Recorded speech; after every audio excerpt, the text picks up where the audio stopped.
to the eye, even in a microscope.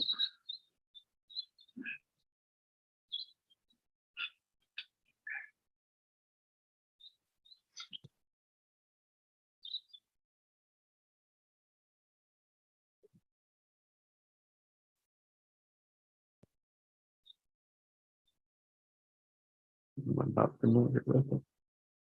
Yeah, and what I'm getting, it's been confirmed from a lot of different places too. This is so exciting, it just blows my mind. Is that it's going to be that 24th pair is going to be hyperactivated by solar flash that's coming.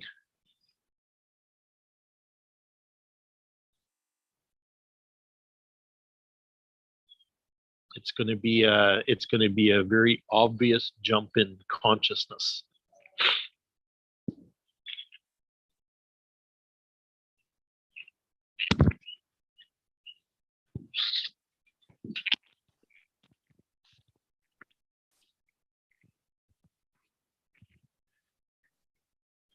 Be obvious to every human being on the planet.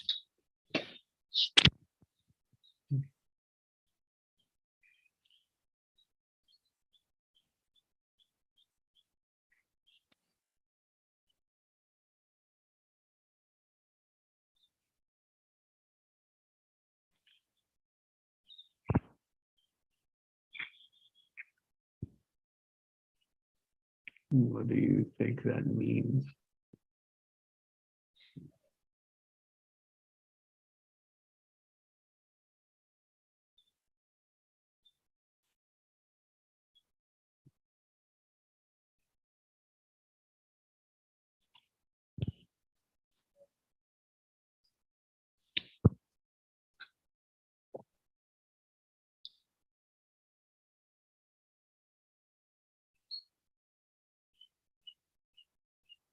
It means that the truth of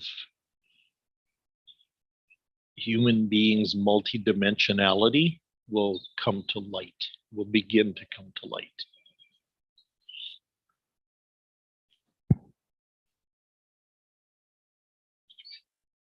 Some of us have been preparing for this for our whole lives.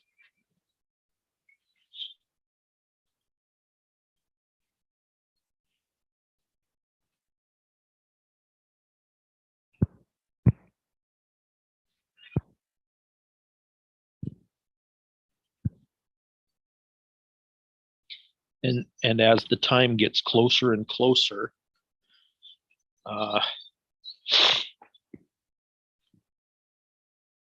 that preparation curve gets more and more intense. It's kind of like a learning curve. Like 20 years ago, it was relatively flat. And now it's, or horizontal, and now it's moving vertical. It's like, I forget what they call that curve, but it kind of starts out flat and it moves kind of horizontal, but then like a hockey stick, the hockey stick curve. Yeah, but the curve's parabolic, like a wave. And what happens is, as it approaches infinity, it becomes vertical. Mm-hmm. Exponential. So if I look at my life, and I look at the increase in consciousness throughout my life, it's that kind of a curve.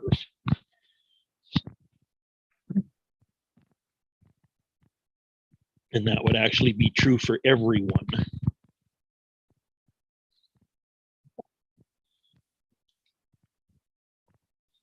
The only difference is awareness.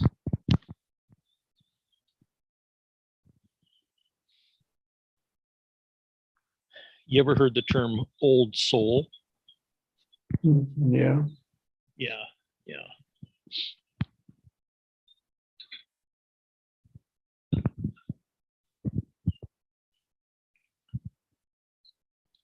You know, I know in my bones that I'm one of those.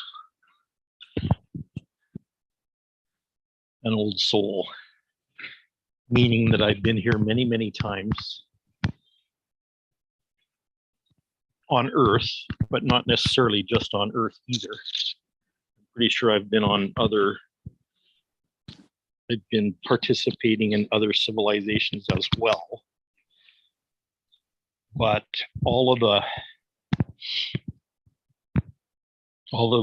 lifetimes and learnings and all that kind of stuff is kind of coming to a crescendo, like a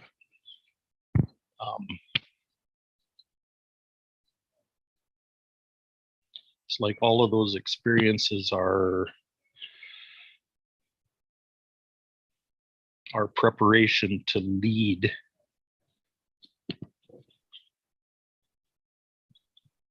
to be a leader or a way shower or a front runner.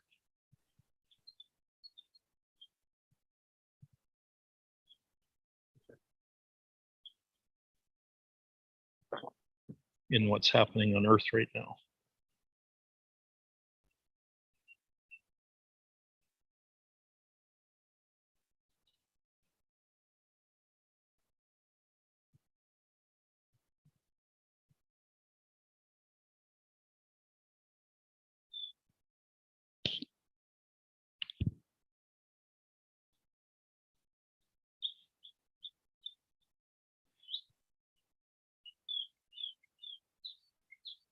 You know, and all these things have been in the works since time began.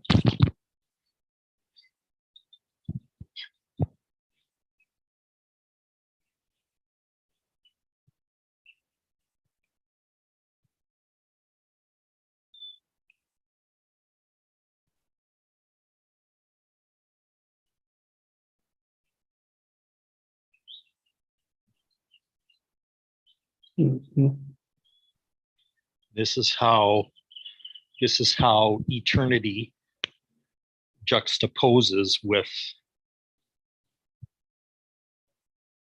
the space-time continuum.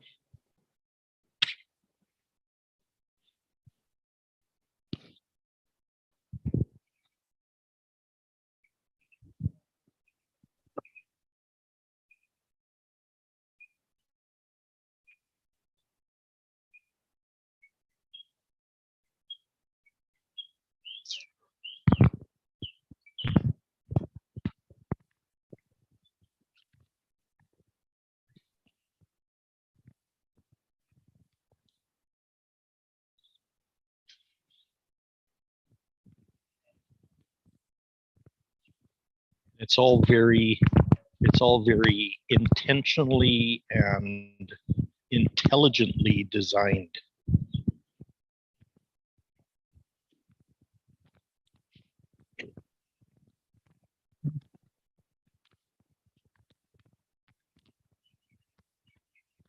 Makes sense. Yeah, yeah.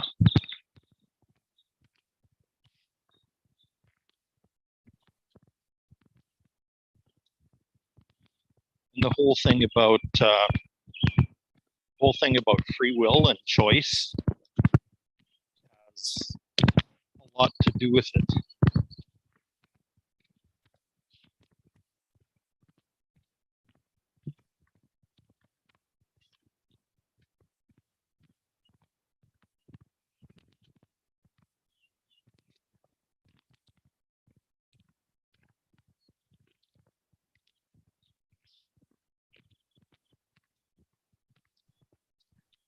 I don't know right now that other civilizations in the cosmos have that same template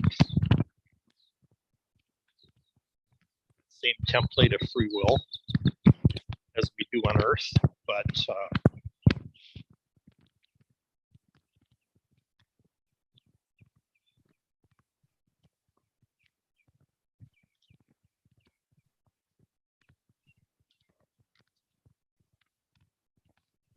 Me Earth either. went that. Go ahead. I just said I don't either. Yeah. Earth went, or human beings on Earth went that direction where there was this huge experimentation with dark energy, with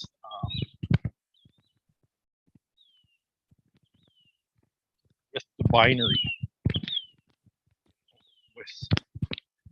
with either or, with good and evil, good or evil, with all that stuff, with imbalance,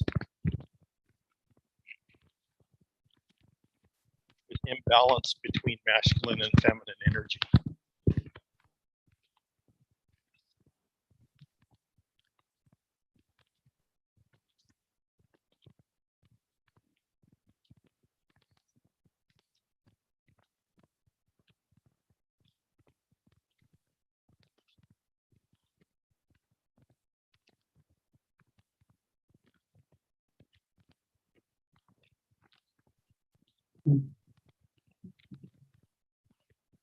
Yeah, the polarization, the separation, the dividing.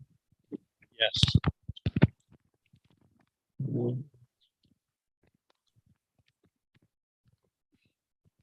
Pulling something and focusing so much on the something, ignoring the everything and the nothing.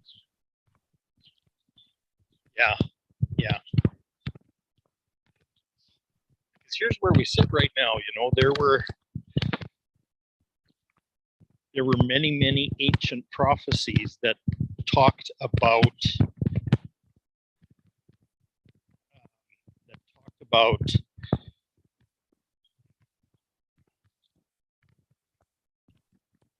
human beings actually destroying themselves.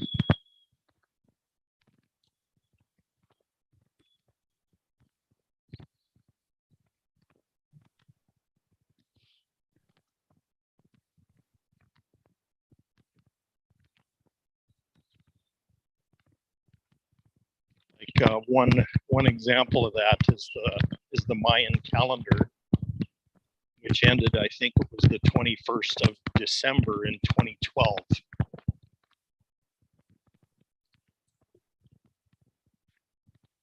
That's just 10 and a half years ago.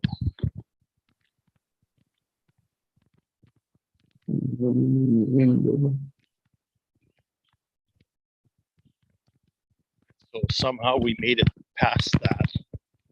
Made it past that date.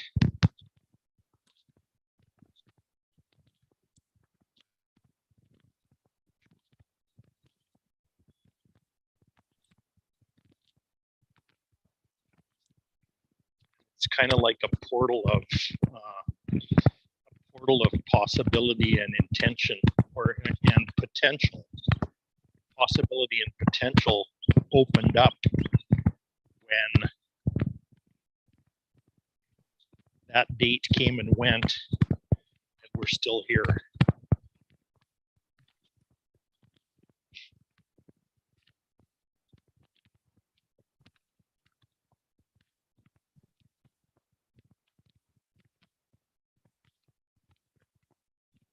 Where did it think we were going? Well,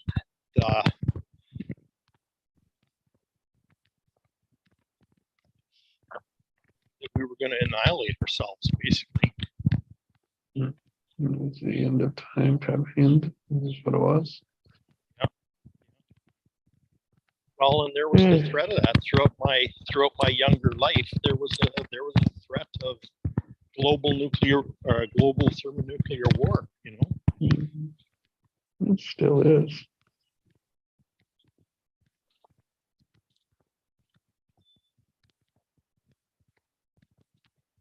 The potential's still there. Yeah. Well, yeah.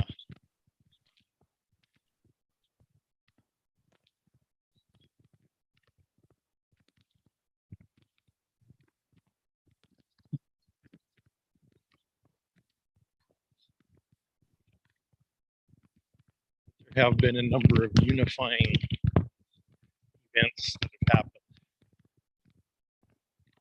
especially after extremely violent century.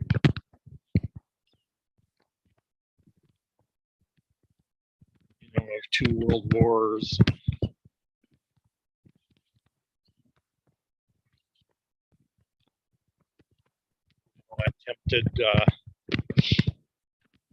Attempted elimination of whole races of people.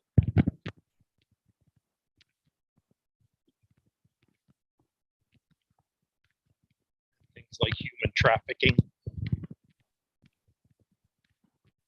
Those kind of things still exist in our world today.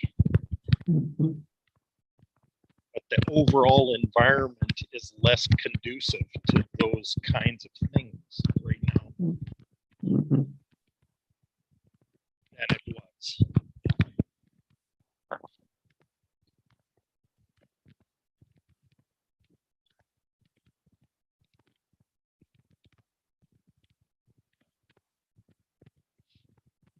Yeah, That's relative. attributed to a raise in consciousness, right? Mhm.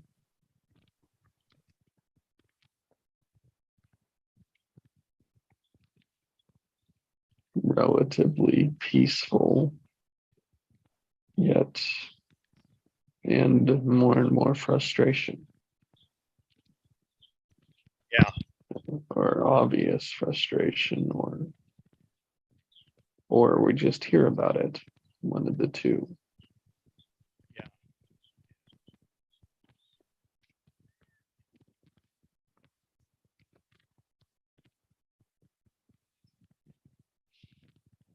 and the frustration is coming from trying to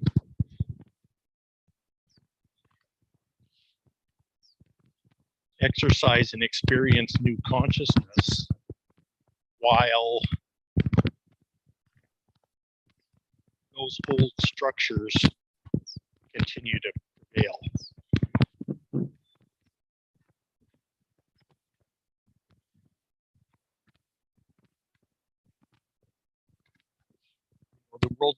The world needs new structures so desperately at this point, which I'm sure is why we're talking about this right now.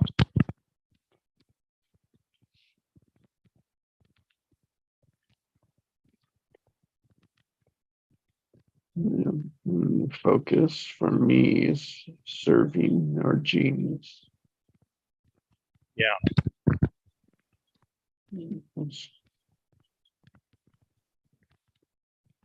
To me, that connects.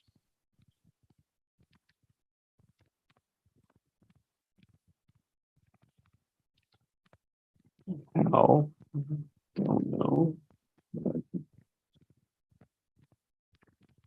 I can see that the frustration is in the space between where we want to be and where we are, which is a structure. Well, yeah, and the frustration is actually in how we think about it. Yes. Or how we view it, how we sense it, how we perceive it. And not knowing how to align it.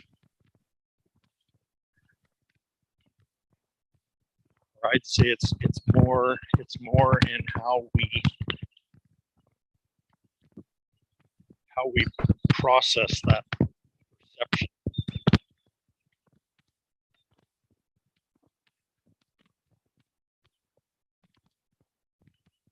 Tell me more.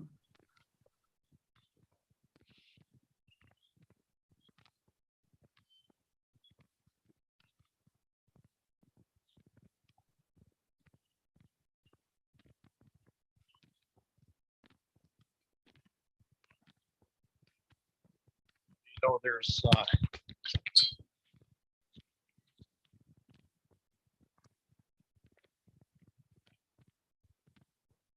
prevailing method on Earth with respect to, and human beings with respect to processing stuff is about thinking about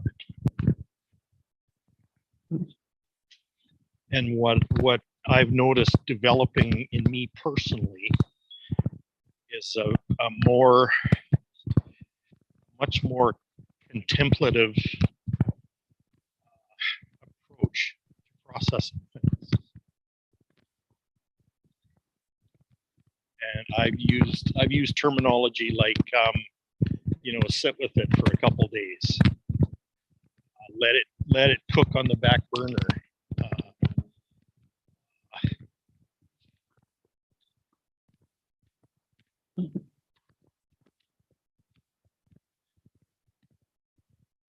Freedom to say I don't know. Yeah, and it's a very different approach.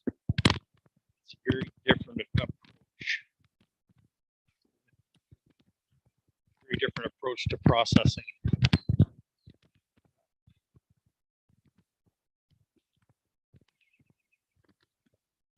Processing what's going on.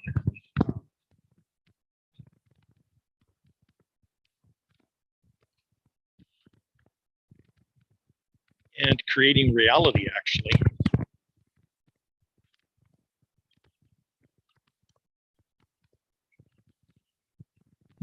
Yeah, both create reality.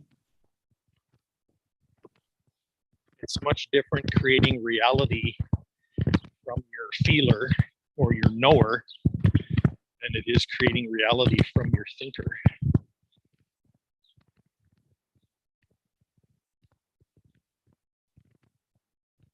Because all three of them have the power to do so. Mhm.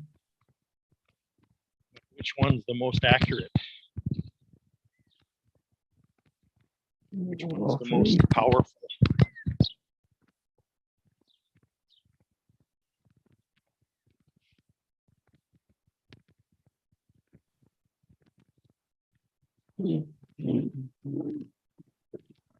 In harmony, in sync, using all three.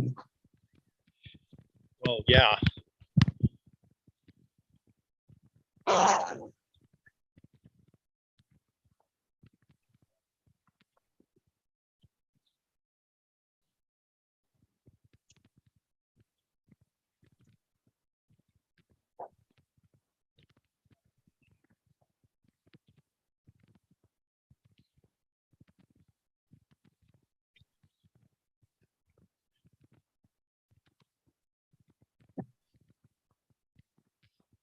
Yeah.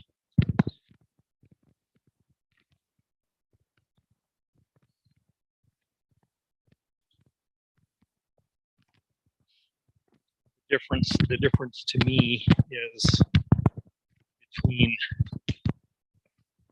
creating your reality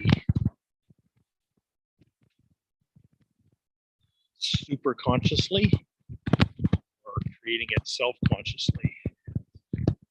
It's kind of the difference that's showing up for me.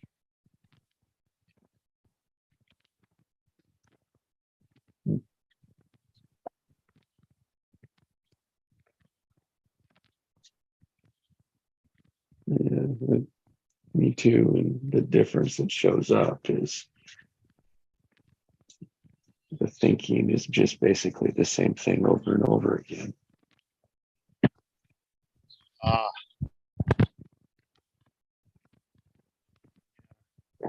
So thinking in hamster wheels.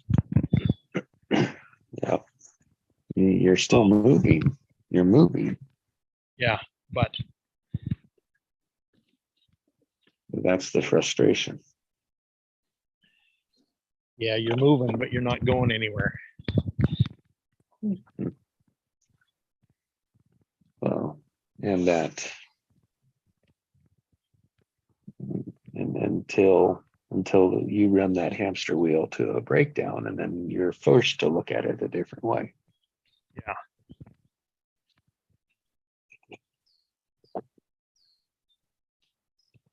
Where the intuition side of it doesn't make any sense. at Yeah. first. at first. And what our thinking mind does then, if it doesn't make sense at first, we dismiss it. We ignore it and keep running the same thinking pattern. And the inner being, the inner source, the well-being of that. So the longer we stay away from the action we were to take in that direction, right, is where that frustration, I'll just use that as it could be many of the other ones, comes to fester. Yeah.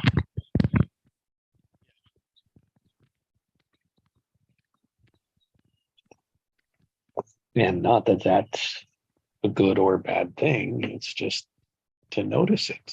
I mean, I feel it it feels like it's in me these last couple of days, and I can't source it.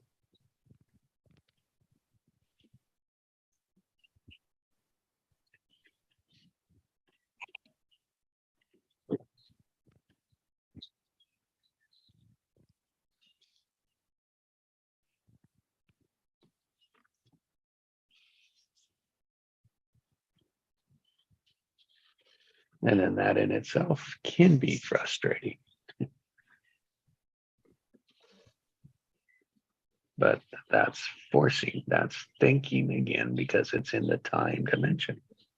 Right.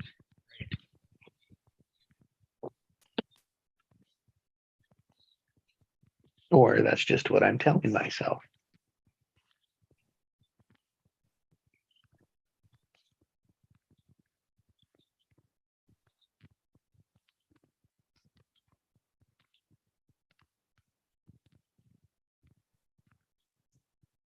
Hmm.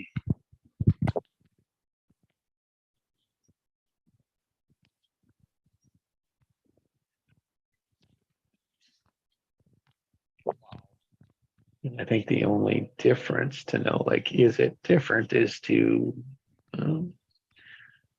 what would I do in this situation? The old way, the thinking way, what would my other self do?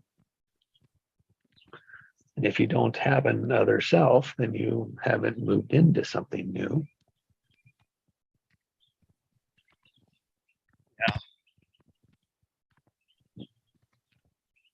And if you do, you can just see, you create the space, the difference.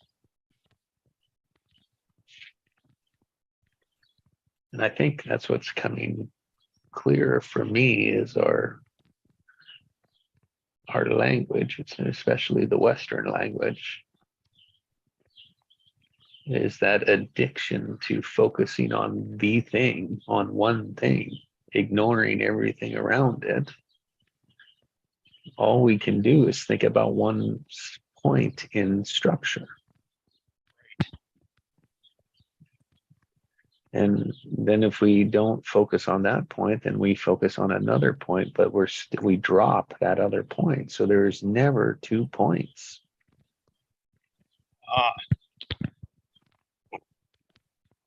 Oh. Yeah. You know how I talk about connecting the dots? You know, Yeah, when you think like that, you can't connect the dots because you can't see that there's even a second one. right? Or Yeah, if you're always if you do see a second one, you move your focus to that one. That's right. That's what the thinking mind does.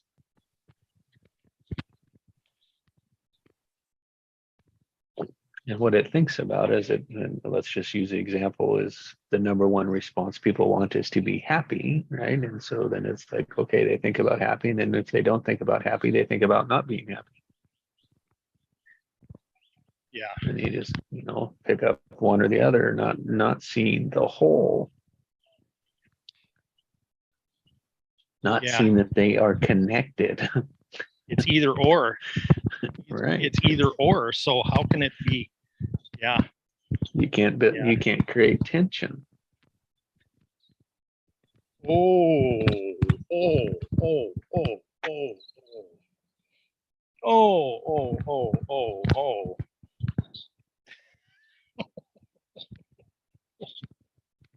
Oh, oh. It's like picking up a bunch of cooked noodles.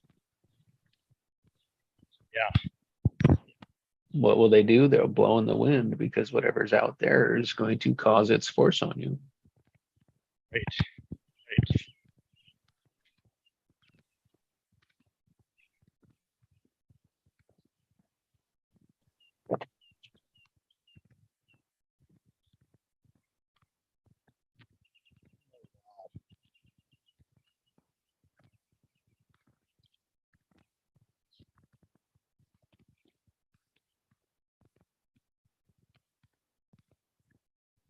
Which, Yeah, I like mean, that's a structure it's- too.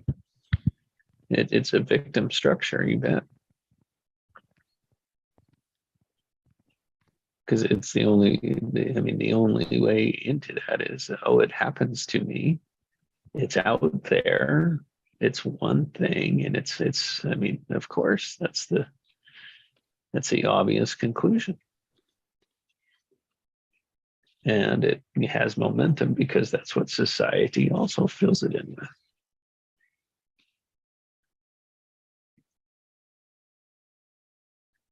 Western philosophy, Western culture, Western's efficiency. Yeah. Yeah. Or idea of sufficiency. Well, In that environment, it looks like it, but it's not. Yeah, thank you, religion. What was that? I said, yes, thank you, religion. Yes. Yeah. Yeah.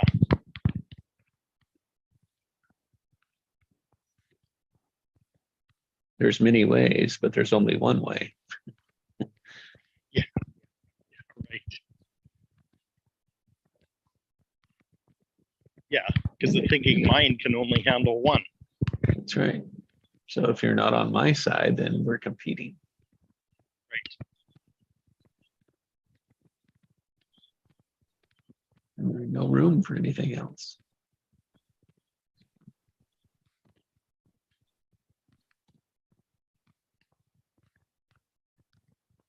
So how is justice even possible inside that mind?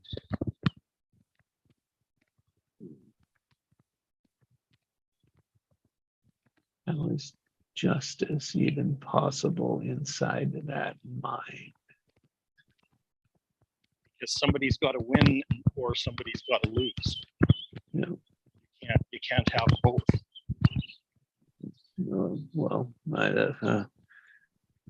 I don't think our definition of justice is of equal, or is that both win.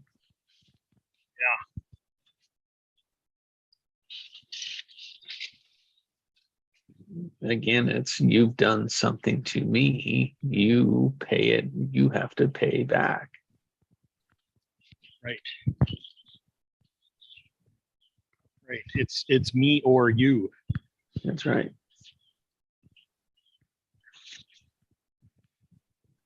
And of course, in protection, right, and safety, that's important.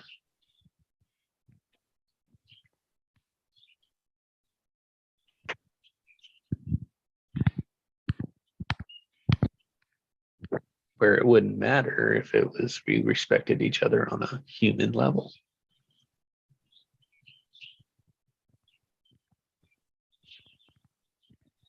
If we were, quote, connected, realize our connection to one another rather than our separation with each other, you wouldn't need justice.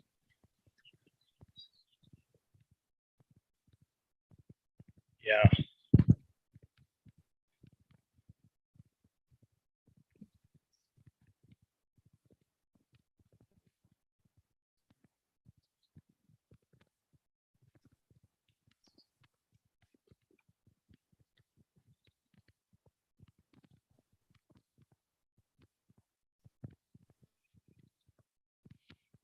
It's childlike processing of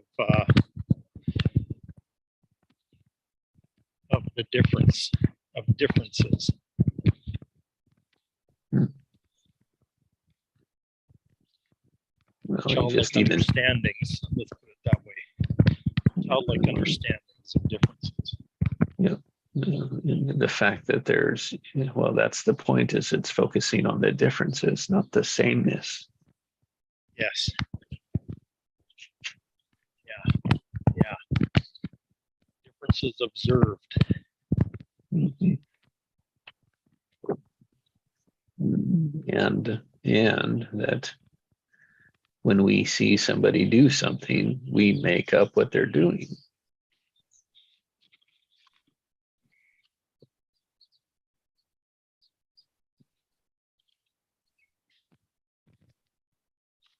So we create that reality. Yeah. We, out of all the possibilities, that is the one we choose.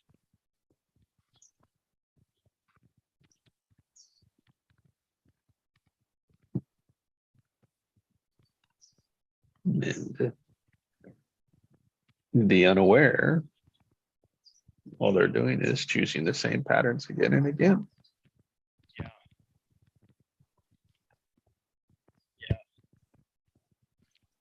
Not that aware or unaware is any better or worse, because those that are aware, yeah, have to deal with the unaware.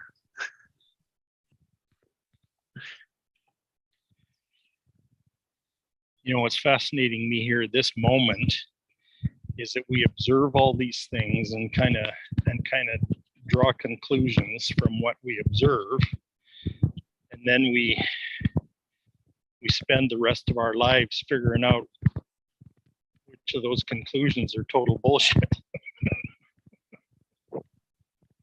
Well, better yet, I think we lock them in until we are forced to examine them, that they are bullshit. And that's a difficult process in a world that says you have to be right. Yeah. That is extremely hard on your psyche, yeah, in a rewarded system. Yeah, in a meritocracy. Yeah.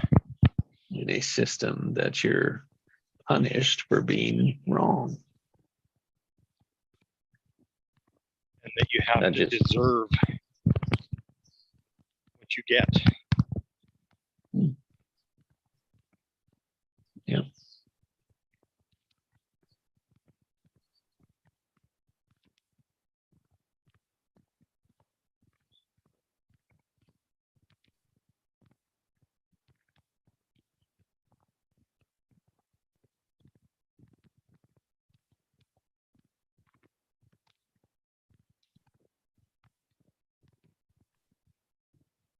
And an inner voice that is doing everything it can to be heard, provide direction and guidance, that is just ignored. Yeah.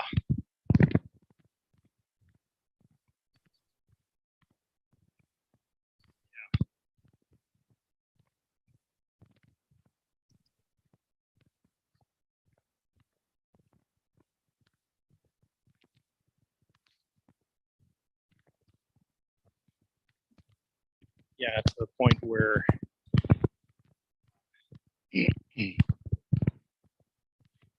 messaging just has to get louder and louder and louder. Yeah. And a breakdown, right? The catastrophic eventually has to happen. Yeah. I mean, it doesn't have to, right? But if you don't wake up for the pattern, then it does. It doesn't have to if you can listen to it.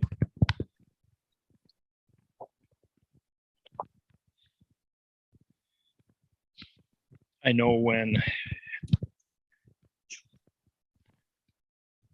it took me a lot of years from that breakdown point to realize that the real message was to stop and disengage from it. I just, my being just reacted with resistance and fight.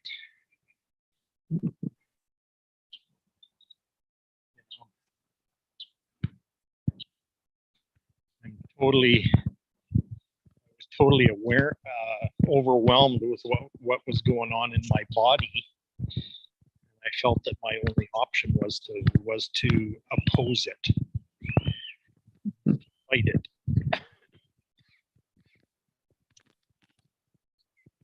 Fighting what it knew best, right? Right. Instead of obey it. Like that, the thought of obeying it didn't ever cross my mind until quite recently. And it was like, oh my.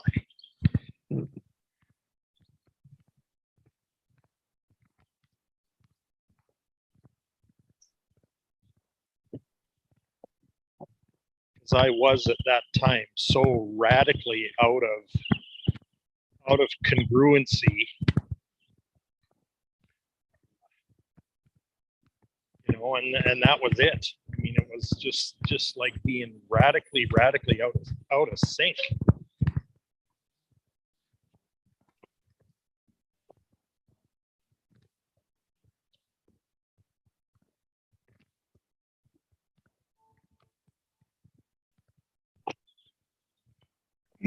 So for me, it was about coming back to myself, you know.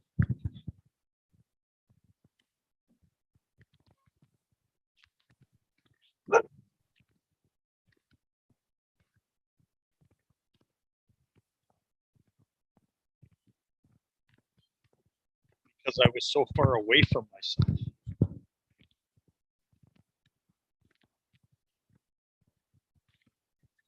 True self. That's what I say there.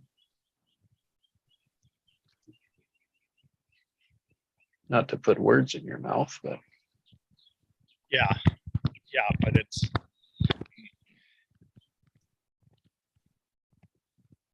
like I was kind of detached from my false self too.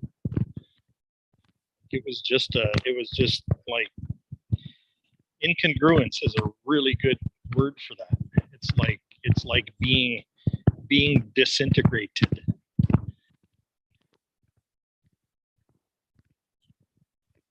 It's like a body without bones, you know, or the spaghetti that you were talking about earlier. mm-hmm.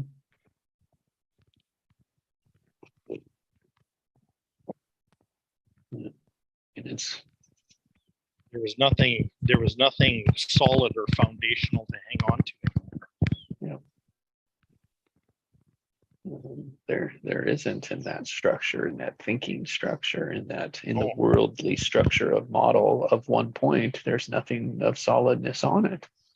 No. Because the thinking mind can so quickly move the focus and the attention. Tension. So it's moving the tension so that there isn't any. We don't want any tension.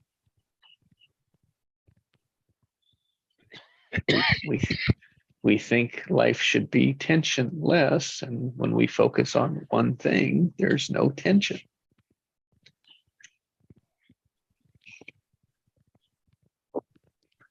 It's classic avoidance. Yeah.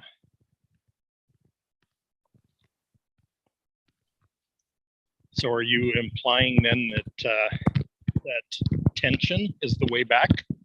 Yeah, I think it is. Yeah. And I mean, like sitting, like going through it is. Yes. You know, like to your point, is like I had to stop and my body fought it. That's great. because then you know you're moving towards it. It's just the opposite of what we're doing anyway. That's the way back.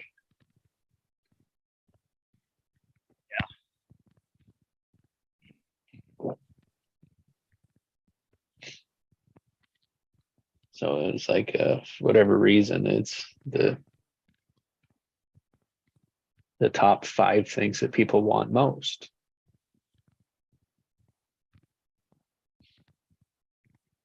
Happiness, money, freedom, peace, and joy.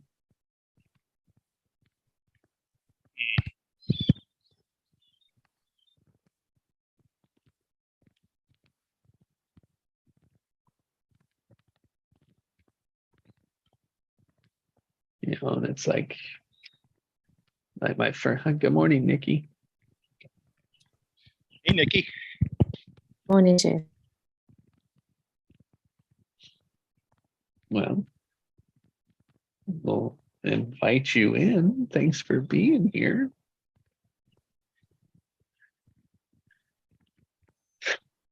On the late side, but never late than ever. Yeah. Mm. You never left? Is that what I heard? I said I'm a bit late, like late, Ah, but well, you never left. yeah. Yeah, So that's that- it. so you're not late. Late is an old structure. Yeah, that's right. I'm going to lift now, but Well, I'll invite you, catch you up, kind of, so to include you. Where we're in the theme we're looking at is the dissonance between the new self, old self. No, we lost her. Dissonance between the old self, new self. Exploring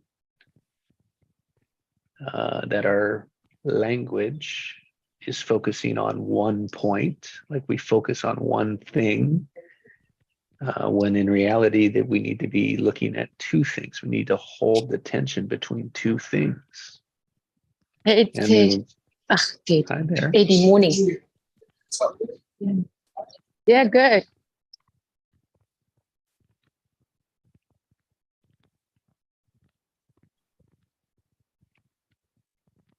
And so we were working just around how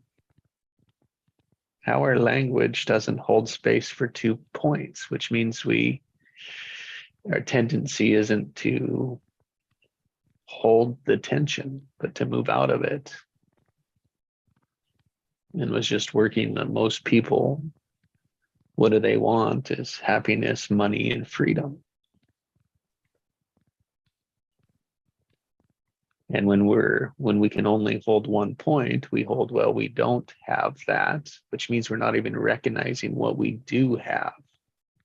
And so I think that is the one point that most people are missing. I was missing it, was to allow the point that I am right now. That is always a point.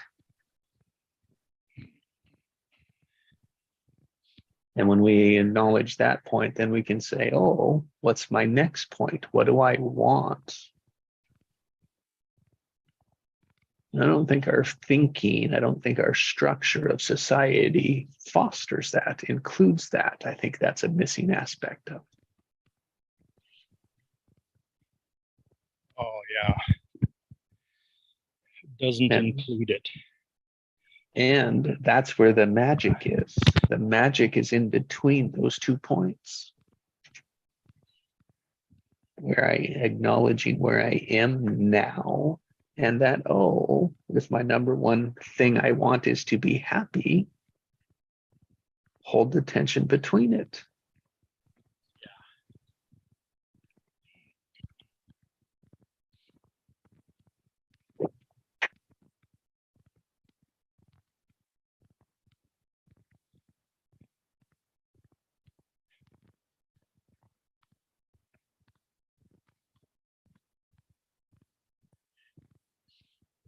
Yeah. And And like, I don't think people, when people are happy, I don't think they even acknowledge it.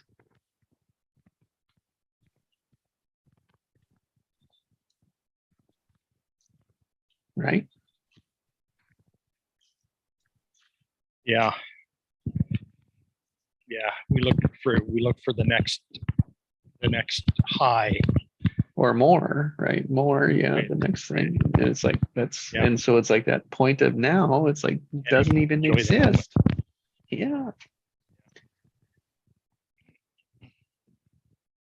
Yeah, it's part of the pattern too.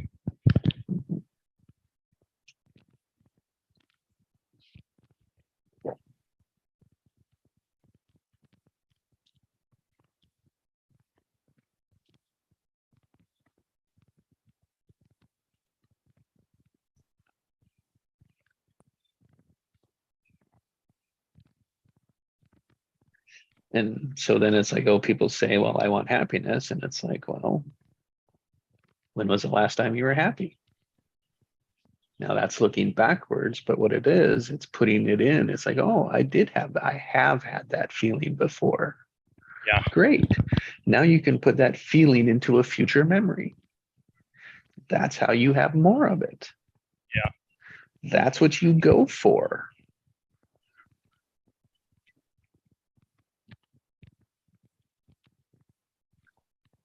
And then, of course, that reveals why you can't have it, which is just perceptions we've talked about earlier, structures that you put in the way that says, well, when I have X, Y, and Z, then I can be happy. Oh, wow, that's not true.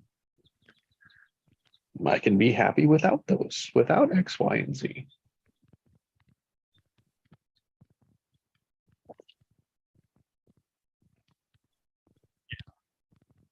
Or discovering that X, Y, and Z had nothing to do with it.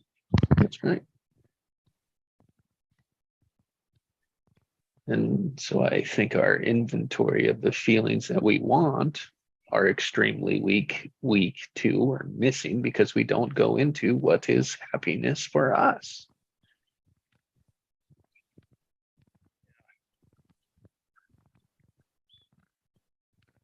We don't hold the tension.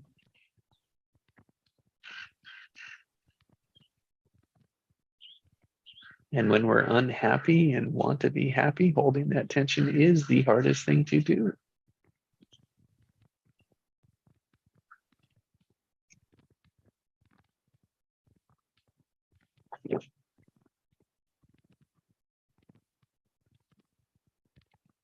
Even when we're practiced.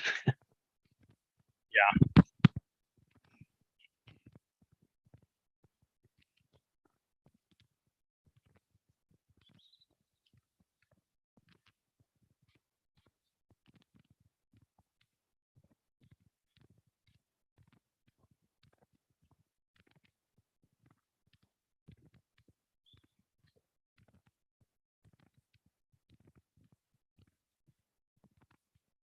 And then then we're separate from our feelings and we're separate from them. I mean, that doesn't help either.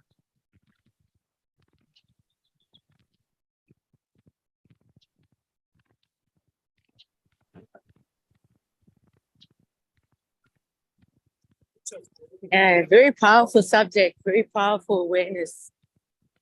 You know, Right. the emotions. Yeah, the emotions. On the water right now, we're on the water. We have the Navy SEALs coming through. I can show it to you if you would like, because I am listening.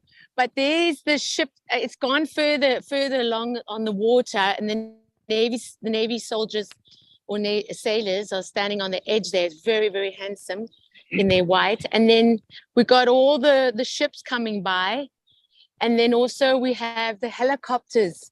The helicopters coming over, you know, and it's Memorial Weekend that we have here in the US, right?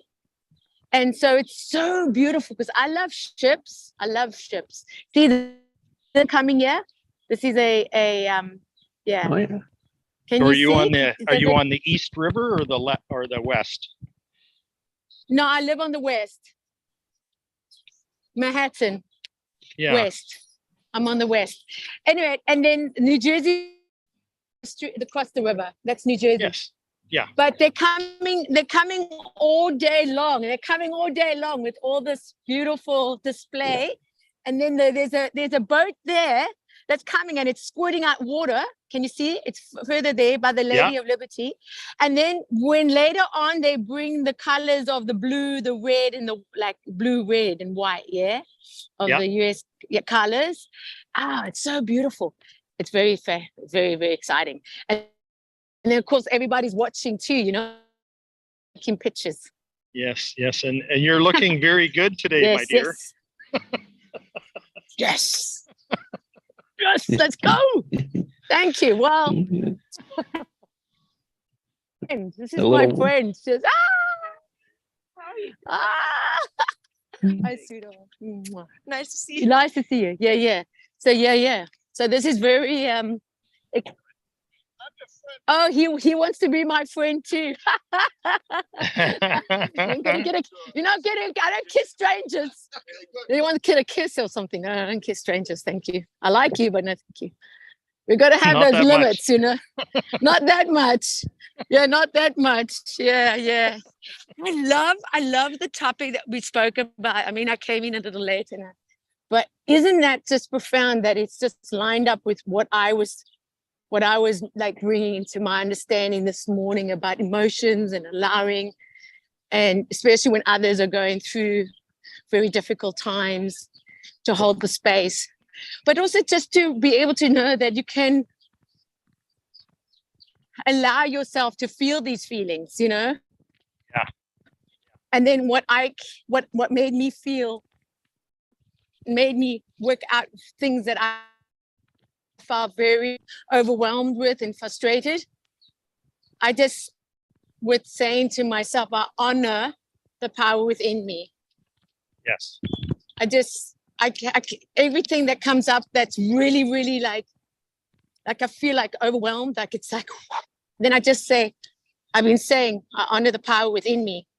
Because what I've experienced more so, because I use scripture because scripture has been part of my life, and it's becoming more so that I'm so grateful that I can now really have true understanding. When it says, my peace is not in my circumstances, but it's my peace is not in my circumstances, but it's in me. And then why I mention that is peace. When you have that peace, even in the chaos, even in the pain, and even the difficulty, especially with people that you look at your life and you go, wow. You know what I mean? And what I have take every day, not for granted, but I have every day, And so peace that gave me the understanding that just to be and know that my peace, and then love is so powerful for me now, because love is for me, it's when I say love is the highest form of spiritual warfare. And that love of really being in love, like not just physical, not in a relationship. I'm not talking relationship now with two people. I'm talking in love with life, like in love. And allowing yourself to feel that love for yourself and for others, but that in love, just fall back in love, and remind that yourself that that's the emotion that you want, because through that, there's more momentum, there's more that comes from that. And then the power. And the power for me is honoring that power now. Isn't that just profound? So it's the peace, the love, and the power. These three. And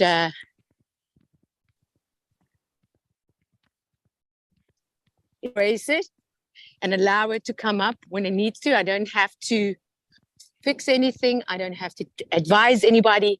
I don't have to do anything, actually, than just stay in these three. So that's where I allow my emotions to stay rooted, because happiness is an inside job. not from others or what you get. And most people get disappointed when they think, oh, here it comes. Here comes the helicopter. You see that? Yeah. These are the helicopters that are flying over. Yeah. Anyway, why I wanted Yeah. to, that's all I It's wanted going to to be say. crazy all week. Yeah. Yeah. So I just thought if that could add on to our conversation, if you can give me feedback on that, because it's really very like, wow.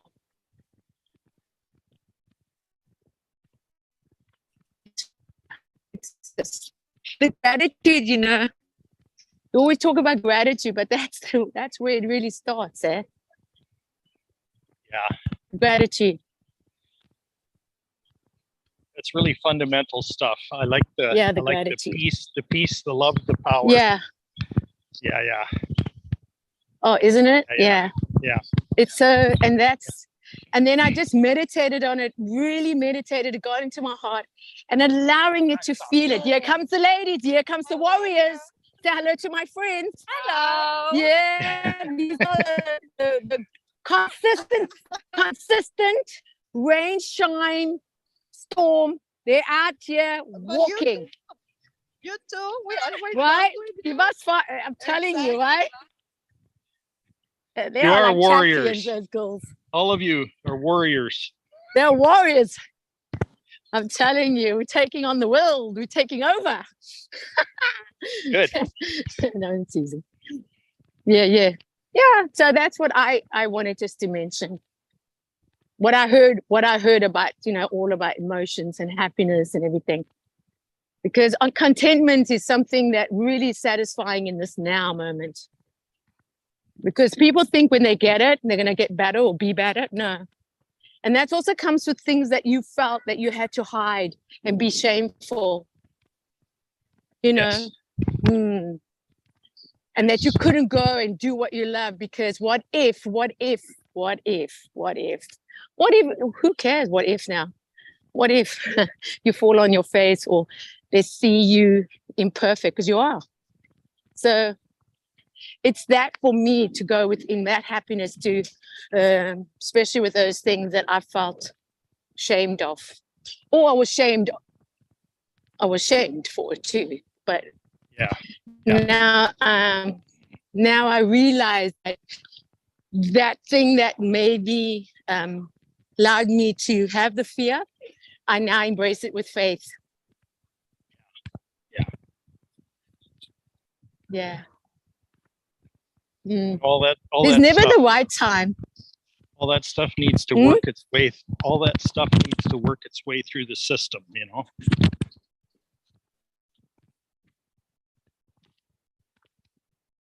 So, like it's the system that's okay. You want to see now because this is it's the system.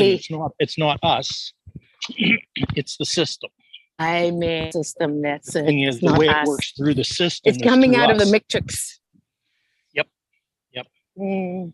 The way it works its way through the system is through us. Oh, now we're on something. Yeah. Oh my God, now we're on something. That's it. And now this is the process. This is the transition that we're going through. Just coming back into pure innocence, of being, just being, not doing. See, the whole of collective humanity. And most gets the important, benefit I'm listening. The whole collective of humanity Isn't gets that the benefit true? of that. Yes. Oh, Yes. so good. Oh my God. I love this. As well as us, right? Yes. Absolutely. Yeah. I just think when you see the fruits of your labor, meaning when all the years you realize that I know this is a difference of believing and knowing. I know that what I've sowed, in the sense, there's a time and there's a harvest. And now I can harvest because now I can see, and even knowing all those times other Losing people in your audio, life, Nikki. there were prayer warriors or people. You hear me now? Yeah. It's No, I coming was in just and out. saying when you're so good sitting. Oh no. Oh no. Turn your video off for a second. Yeah.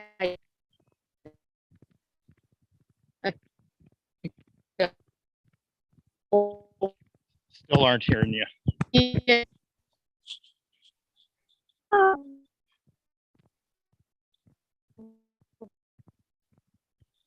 Can't hear you at all now.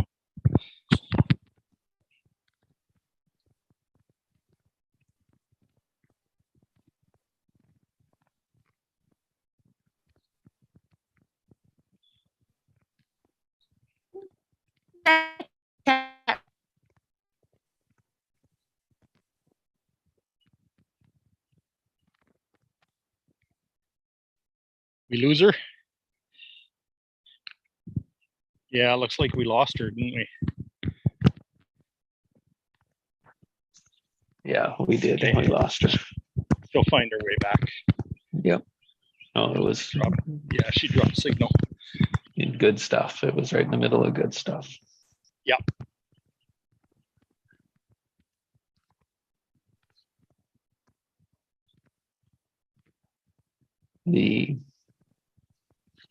So what I heard with that is awareness of 2 points. Yeah. Yes. What she like to focus on is I want love, power, and peace. Like that, I'm going to ground it. I'm going to put that's my stake into the future. Yeah. And whatever I'm in now, I'm just in contrast to that. I either have it, aligned with it, great, or I'm out and then I become aware. Why am I out of it? Where am I going off? And comes back to it. How else would we have it?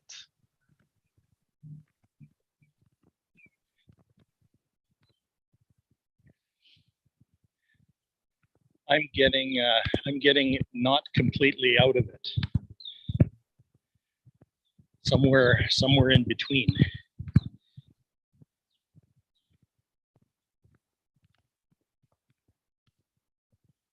Yeah, but I think it's to that. We spoke about it to that always There's still more. a contrast, right? Yes, yeah. Well, there's nothing to be aware of if there isn't a contrast. Yeah. What's transitional? That's flowing. Yeah.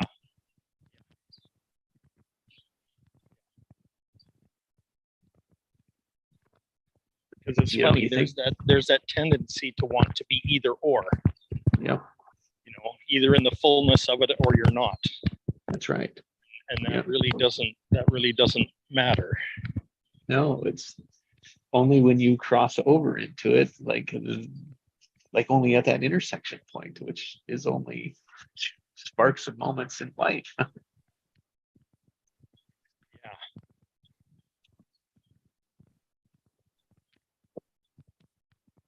Which just trains us to think, oh, when I have it, then I'll get that excitement again, right? When we get that new car, there's our first new car, there's that excitement. And it's like, oh, so that's when we begin to put the emphasis on the things. When we have the things, then we'll get that experience, but it doesn't last in that structure.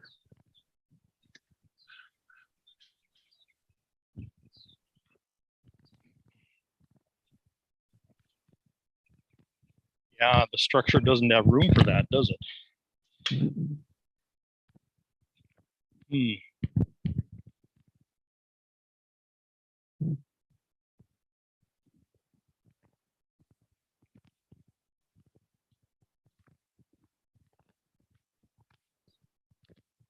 the 2 points that all of us are in is abundance and scarcity.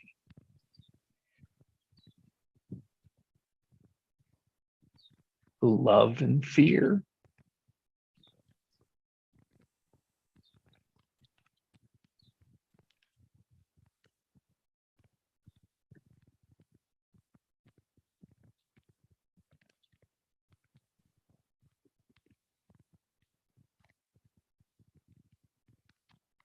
Good morning.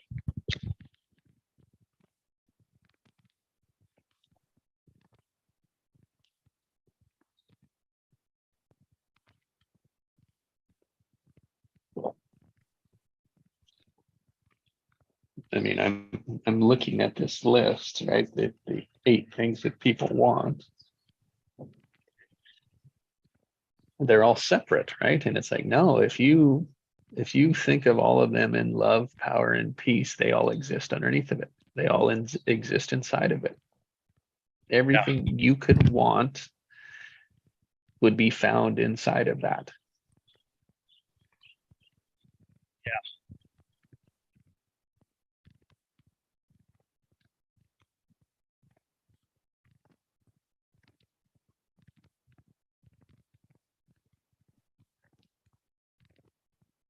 And what if that is what you put your focus on?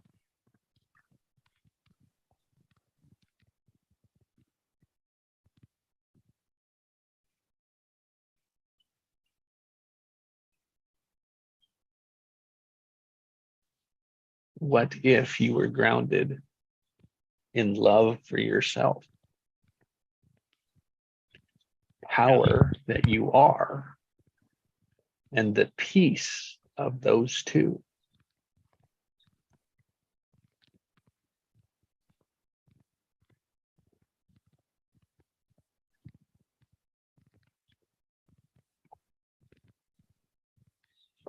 Yeah, and that's worthy of going for, isn't it? Yeah.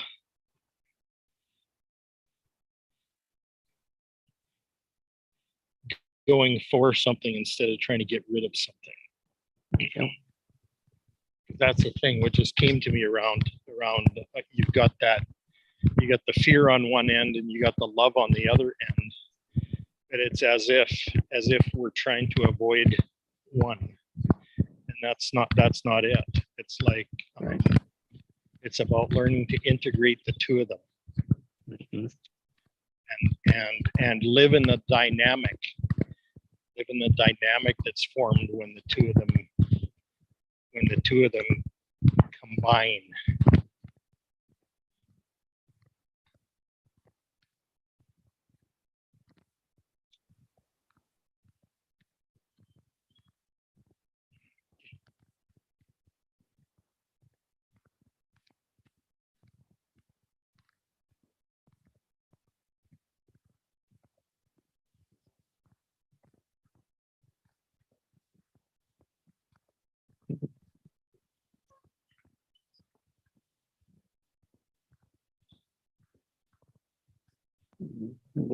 Rather than getting farther apart, that would bring them closer together. Yes.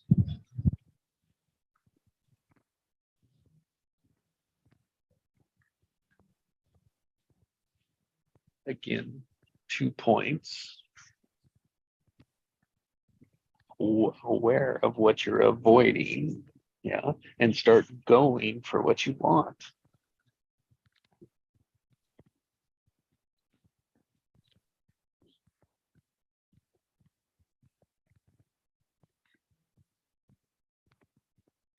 Feel the fear and do it anyway.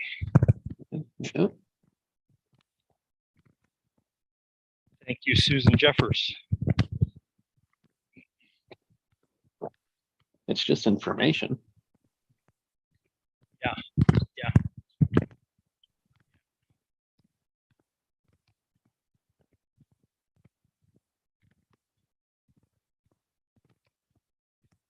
Feedback. What if I'm wrong? Oh well. What if you're right? Yeah.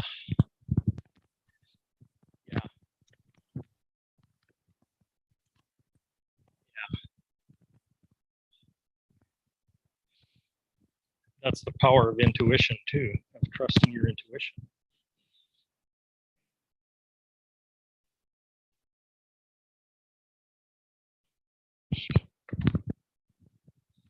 My hunches are getting to be a hell of a lot more accurate.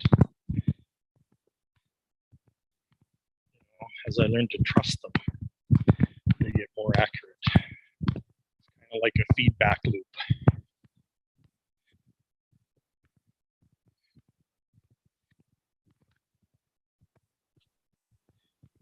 The more I leap, the more I'm supported. Just like any practice.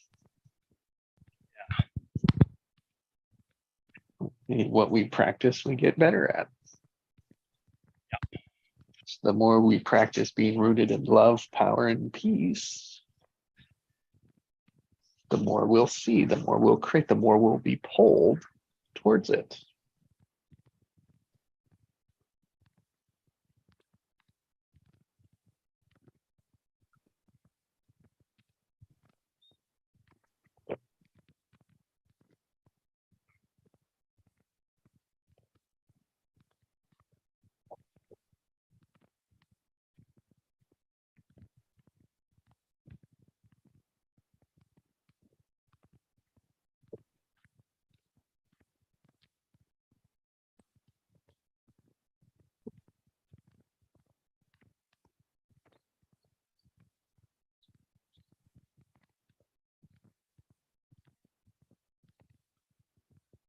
Mm.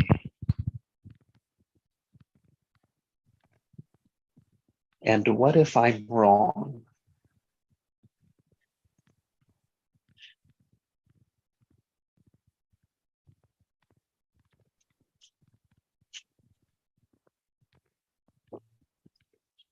What's the worst thing? What if I'm wrong? The worst thing is life will just stay the same.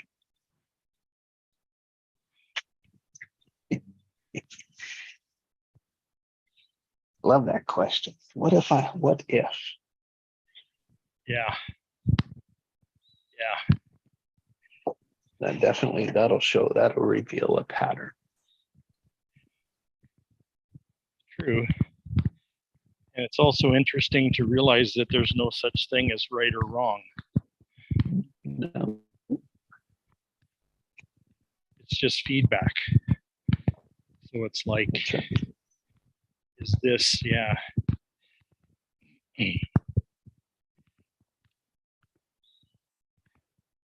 Is this what I want? Does it,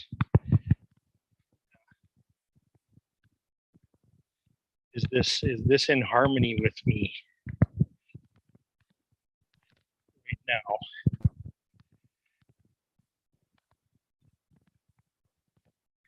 That's part of it too. The timing is a part of it as well. Especially with someone who has multiple interests.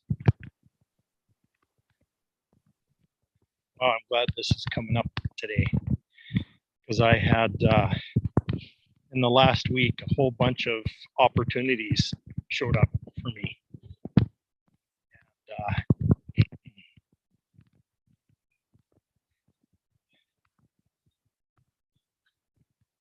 And, my first idea behind that is to pick one. And I was just asking the question, what if I don't pick one? What if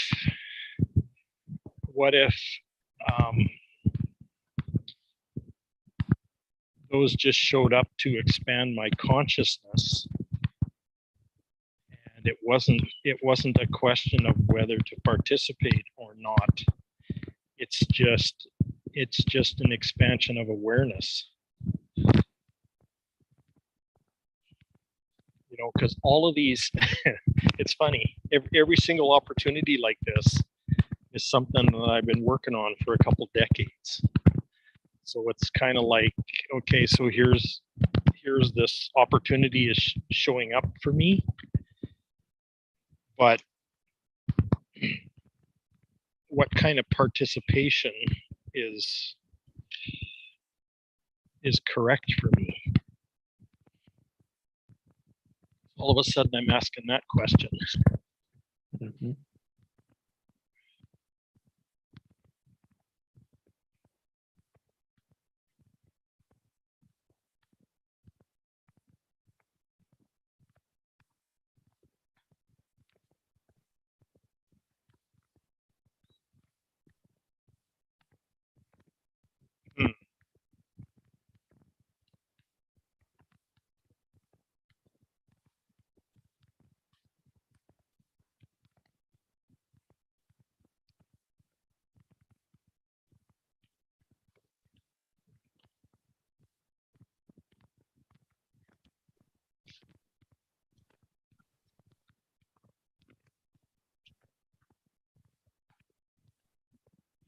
Hmm.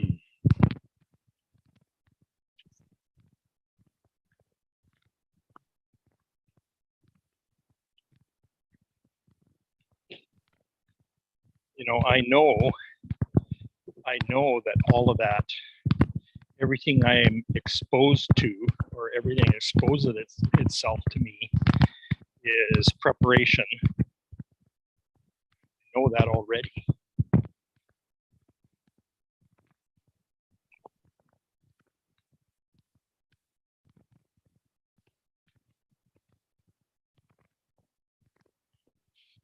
Preparation is always about awareness,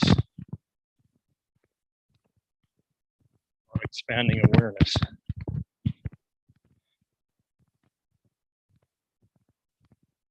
And expanding awareness always increases the number of coulds show up.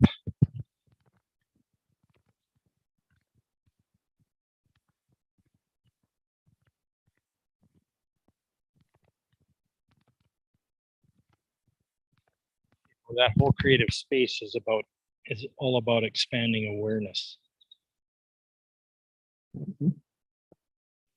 It's about being open to new awareness, expanding awareness, being receptive to awareness.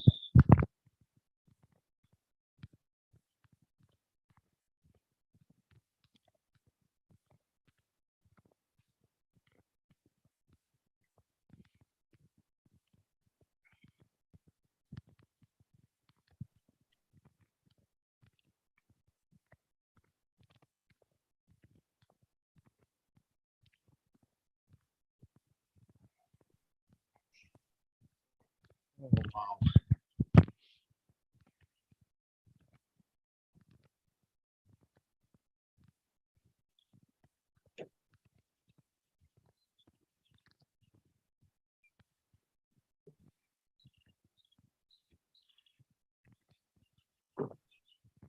Yeah. What if a decision isn't made?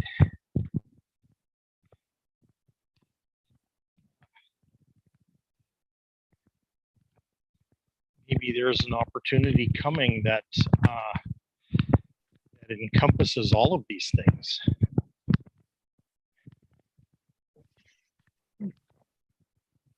Or and what could be created that includes all of them. Yeah.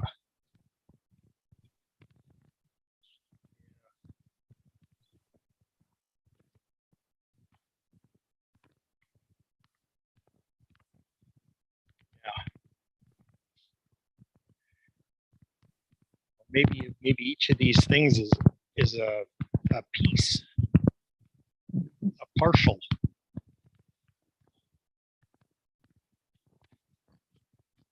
They collectively create a whole. Yeah.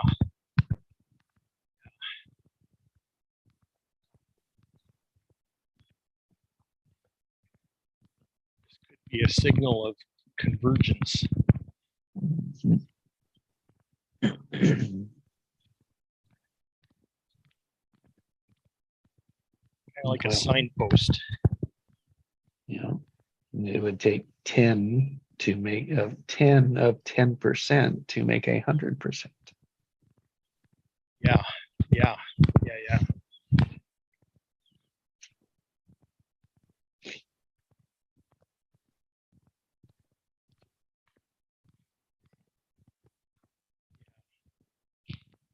Trust that all the pieces will come together.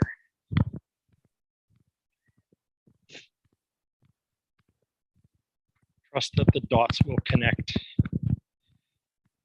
themselves. Or a creator connects them.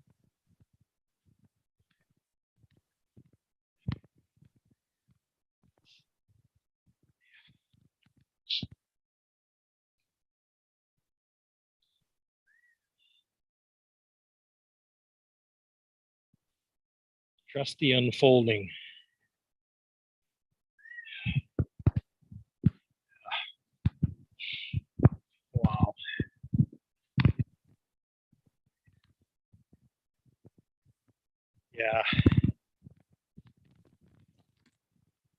Yeah, I'm experiencing new levels of trust. New to me.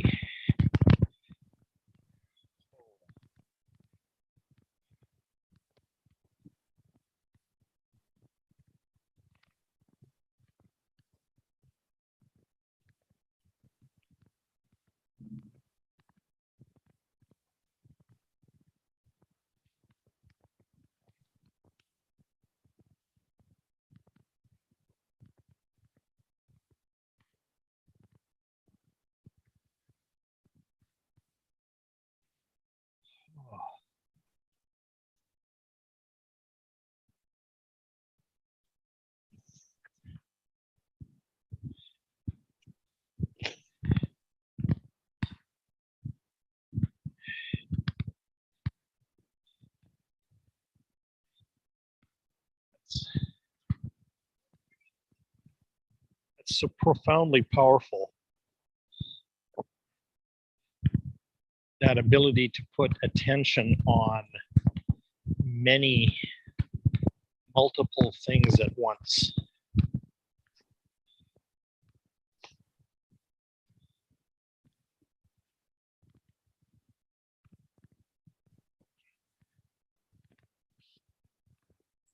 It's a different kind of attention, different flavor.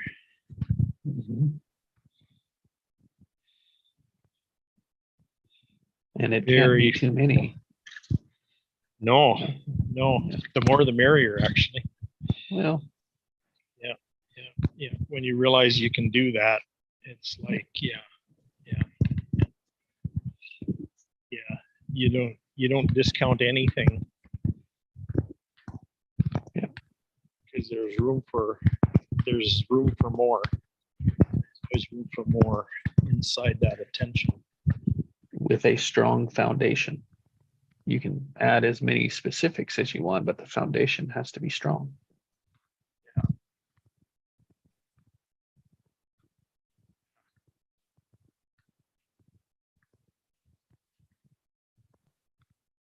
It's like a skill with anything. You practice it, it gets better. Yeah. For me, it's like a developing trust that I can hold all that. Yeah.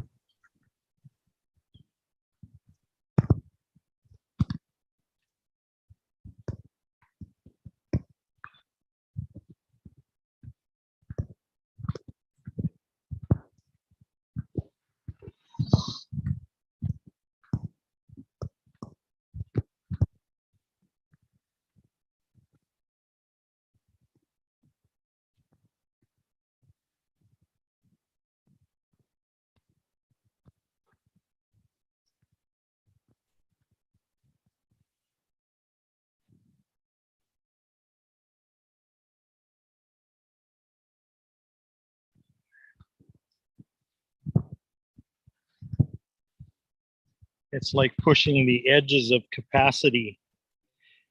See if there's any boundaries there.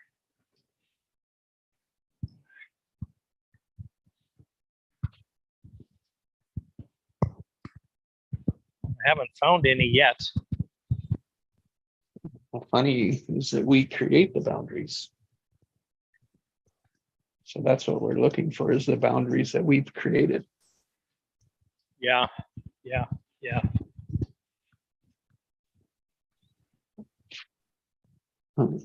Revealing, becoming aware of the limitations that we put on it.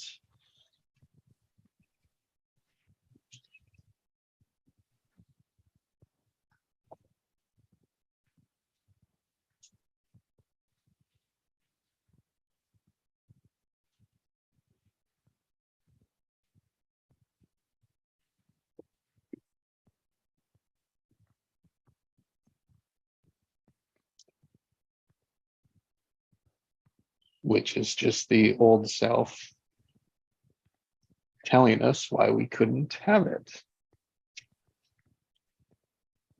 Yeah.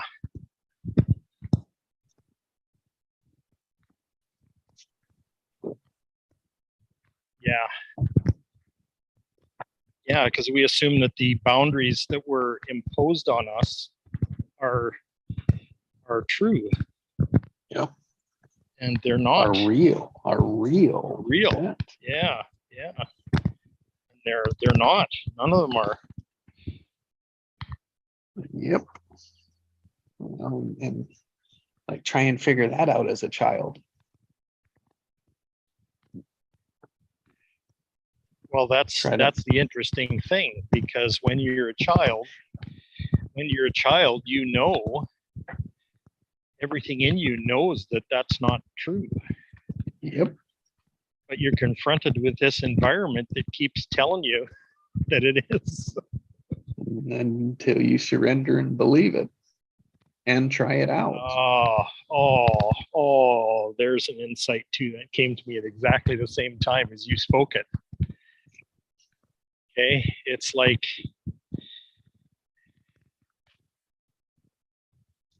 makes a believer out of you. Hmm. So what happens is enough repetition of the same thing, whether it be true or false, doesn't really matter. Enough repetition of the same thing leads you to a belief. Mhm. Right. And then that's all you start looking, that's all you look for and validate. Yeah, and then you validate the belief. Yeah. From the feedback, there it is, you're Yeah. right, there it is, and the old one gets left behind. Wow.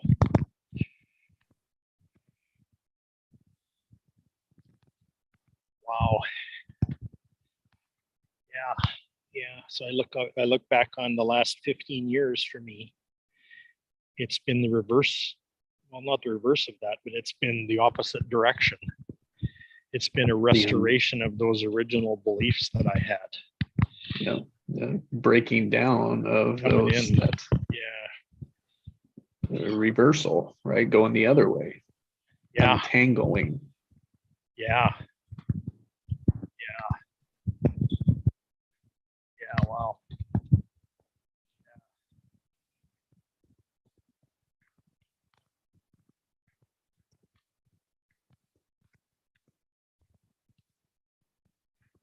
Yeah. Untangling is a good word for it too.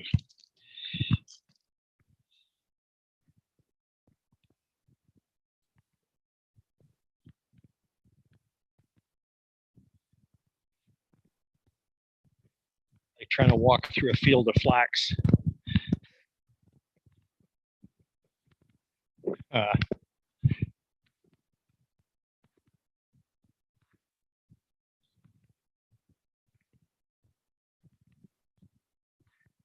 Hmm.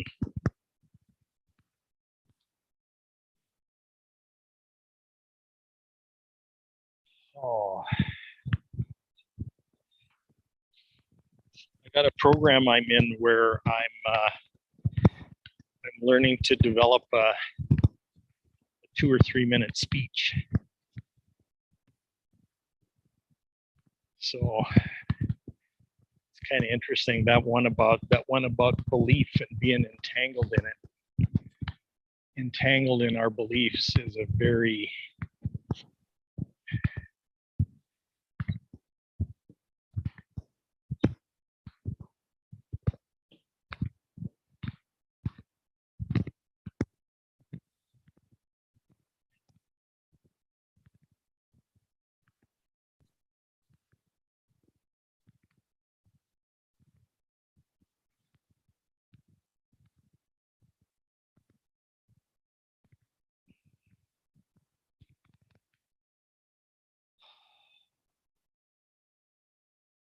yeah. Yeah, because that's the operative thing there, is the whole, those beliefs get entangled. Yeah. Validated. Yeah.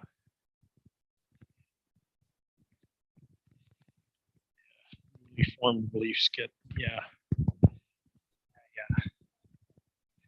Mhm.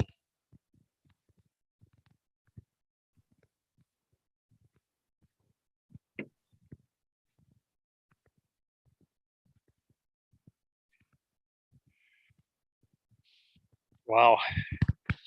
That's what religion is today. It's just a validation structure for belief.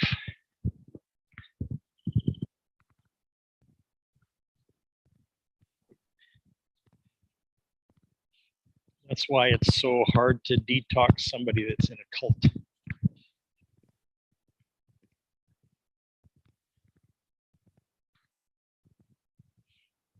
There's something else that kind of takes over.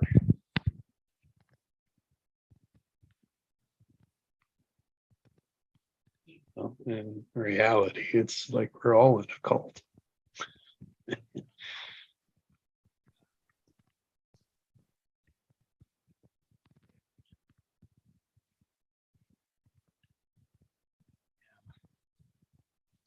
And speaking about the language, the trap of our language is the cult. Yeah. Yeah. You know, that's the premise of neurolinguistic programming. Is that language itself can be a trap.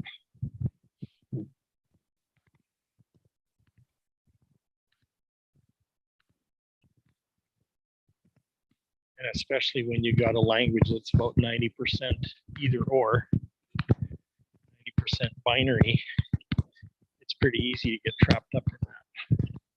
Mhm.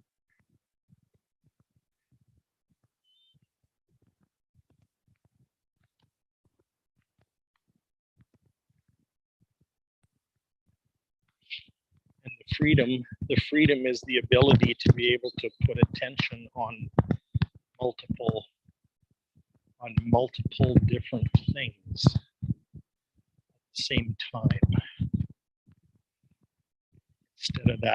Instead of being trapped in the point of focus, the point of attention that we were talking about earlier.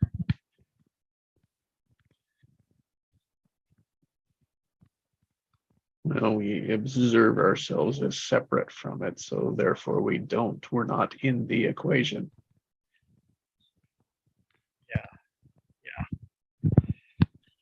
And reality is we always are.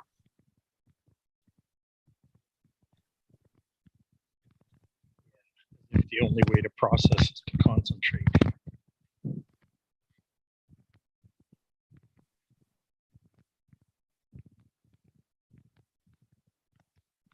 And concentrate on the right answer, Yeah. Concentrate on the right one. the right thing. And everyone will tell us what the right thing is to concentrate if you pay them enough. Right. And this assumption that concentrating on the right thing will yield right behavior. Mhm. How well is that working?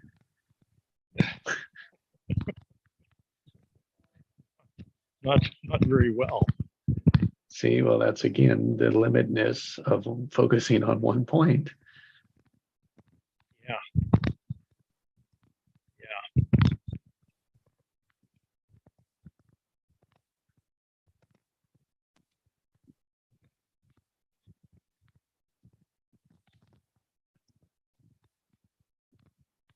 And that's what the mind can do. The mind can easily change focuses without even realizing it.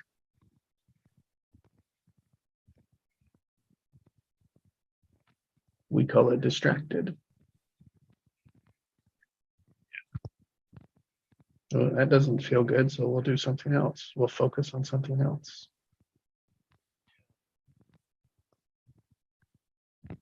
As if it's to get away from to get away from the unpleasantness.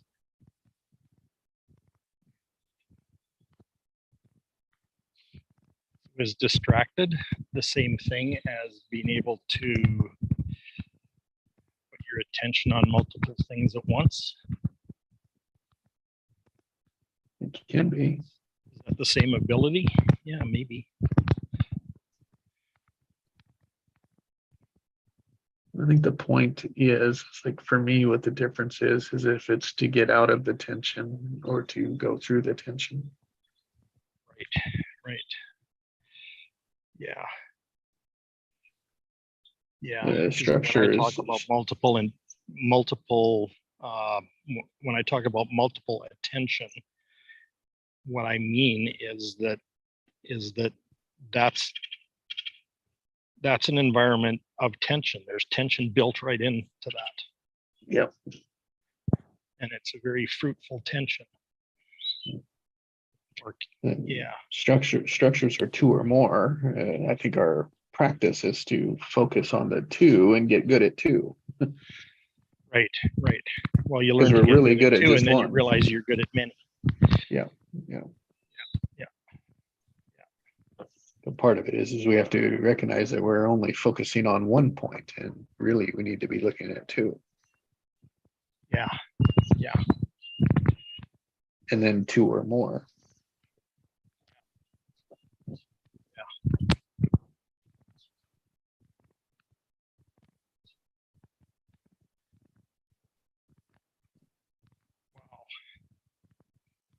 Just loving how the light is coming through here today.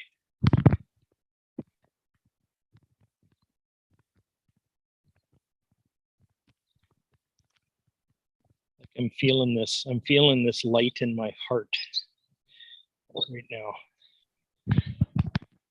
Amazing.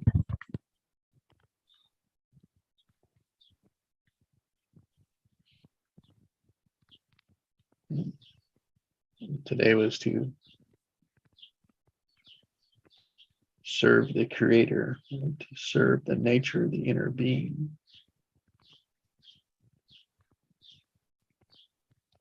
Feed it, nurture it, embrace and grow, expand.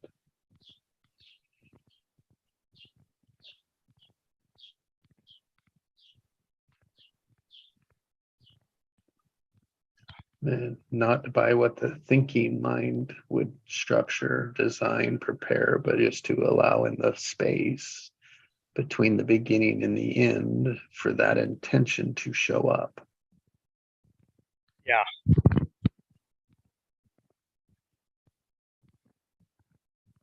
Unplanned. Yeah. Unplanned and unexpected. Mhm.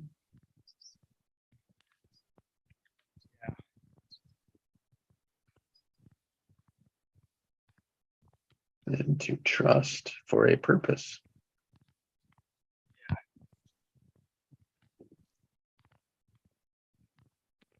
An unknown, unseen, unrealized purpose.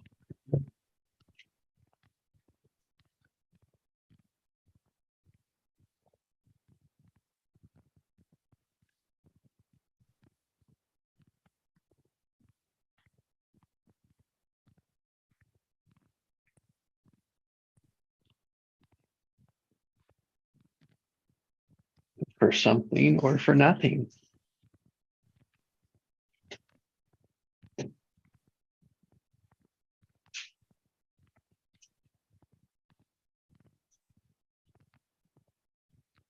Somewhere between just for us and everyone.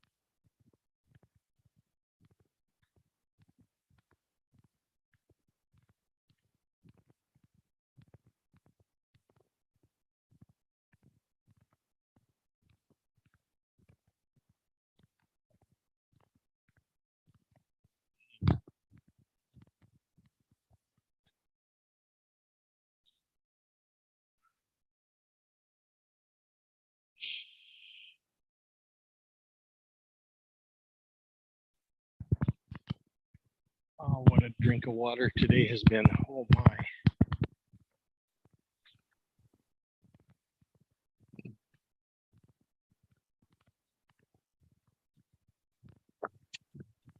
Yes, it has.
What are you learning about the 3-minute speech?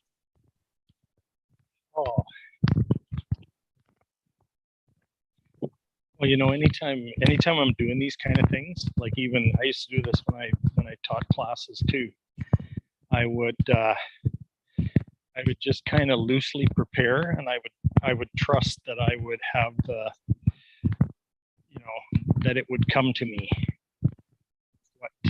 what to do. So it's not really, well, we just said it. It's unplanned and unexpected.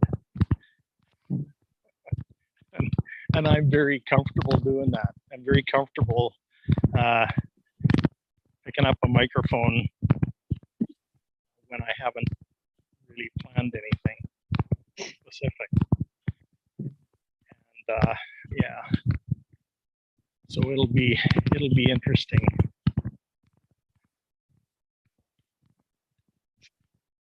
I'm pretty sure these sessions are going to be all about the mechanics of it, which is all fine and dandy. Yeah, but it'll be interesting.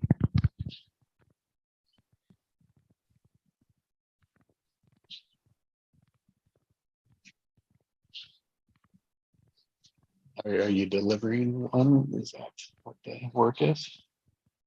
Say again. Are you delivering one? Is that? I think they might actually be having a competition of some kind. So yeah, so that could be.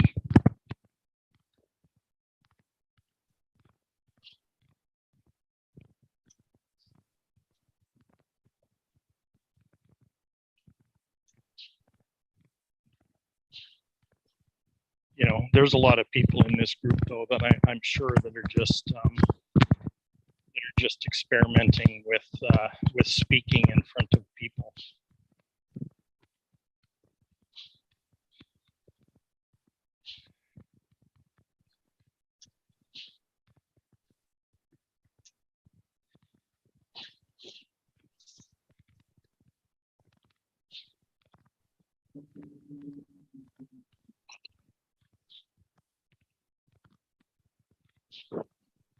That is a big fear, isn't it?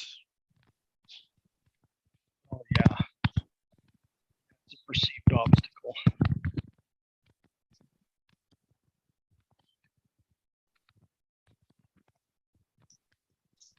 remember the first time I felt led to do that, and it was like, holy crap, did I agonize over that?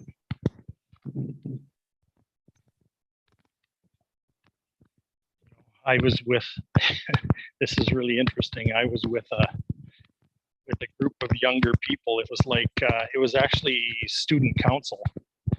There was a junior high, I went to a junior senior high school and had junior and senior high in the same school. And I was on the junior student council, and somebody had proposed that they amalgamate the two and do some crazy stuff. And I just thought that was a form of oppression. And so I wanted to vocally oppose it. So I did. I got up in front of the whole student body one day with a microphone, and I just let my heart rip. Holy crap, I remember the days leading up to that. It was just it was like hell on wheels.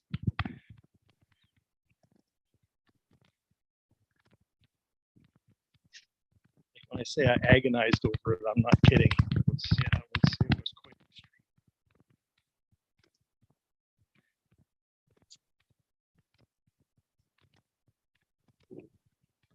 So speaking up for people that I felt were being oppressed, it's kind of been a life theme.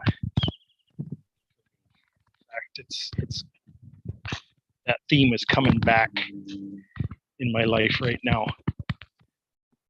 And that event happened over 50 years ago. So it's kind of,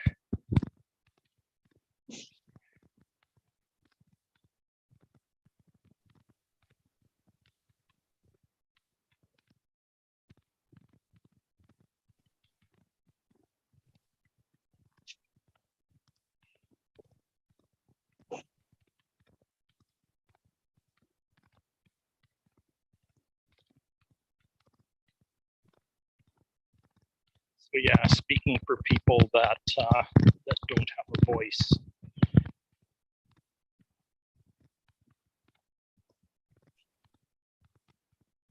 Wow, that might even be my speech.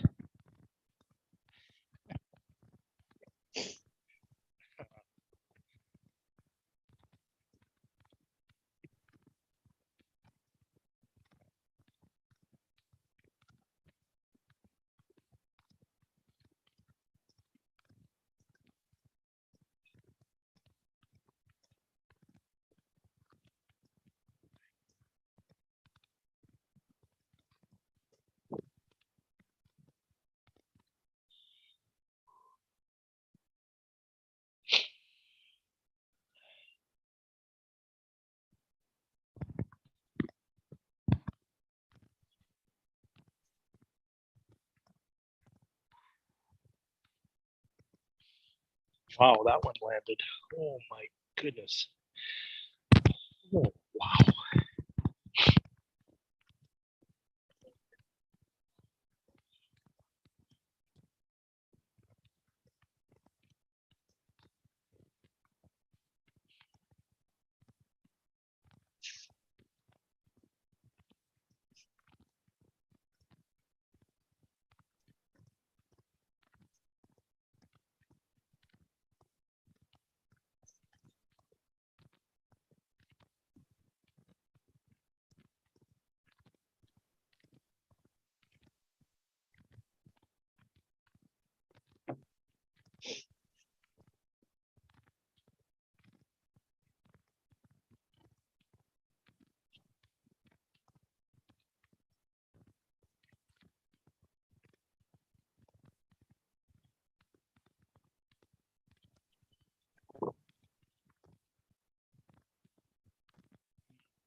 interesting that I was that sensitive to oppression even at that young age. Wow. Let's see it.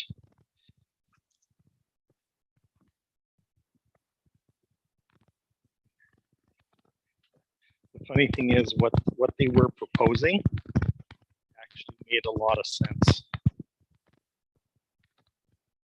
A lot of rational sense.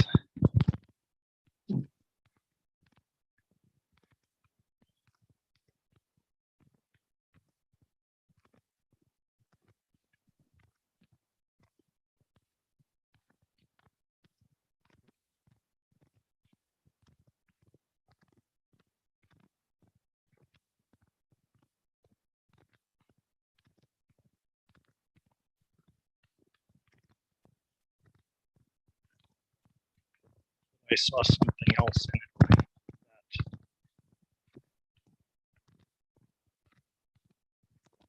other people couldn't see.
It took away my any fear I might have had of speaking from my heart.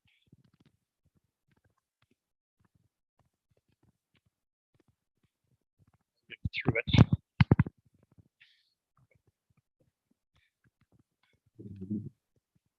You notice I didn't use the word survive. Mhm.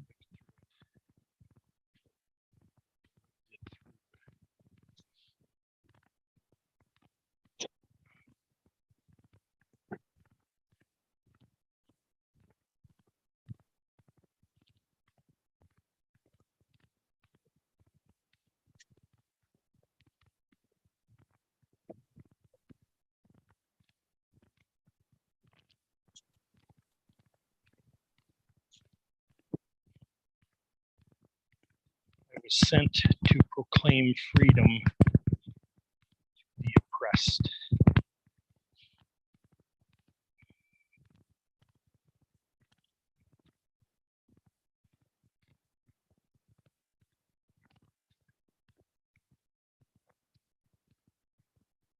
In fact, that's the scripture verse that's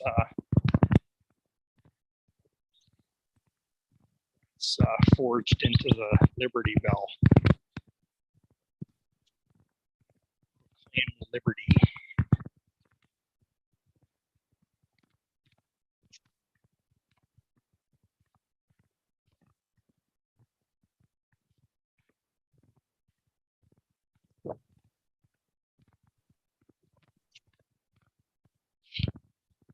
think it's in Isaiah 61. It's also spoken by Jesus. I think it's in Luke chapter 8.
Morning.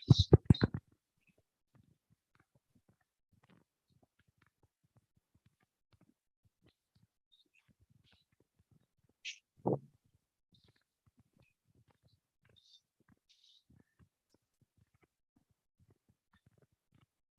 masons are out here building sidewalks and patios and stuff. That's what that noise was in the background. Mhm. They got a mixer making their mud. Mhm.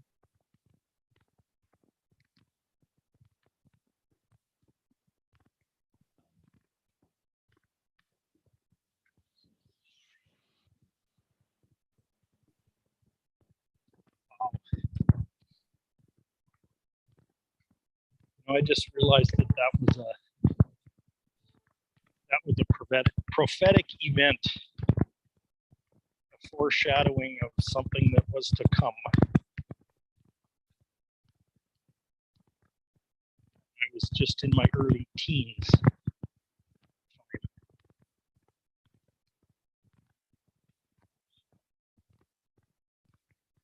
Preparation.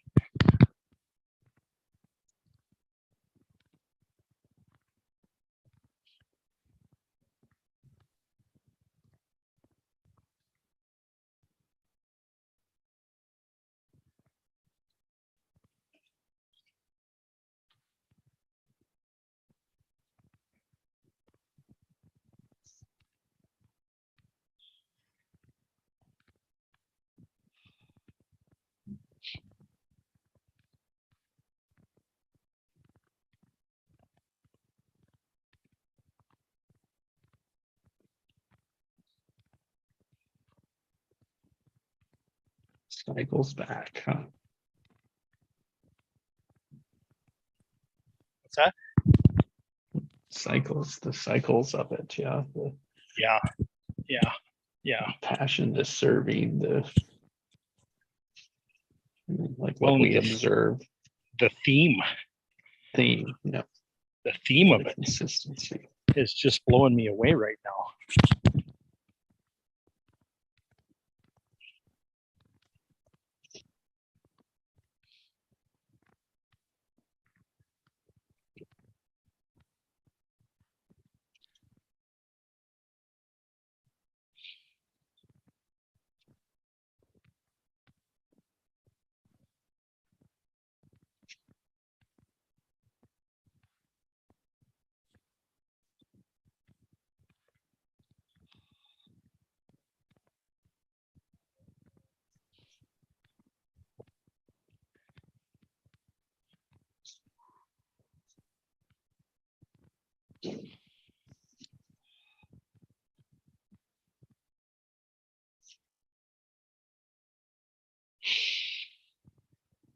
Oh my.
Just thinking about the 2 points of fear.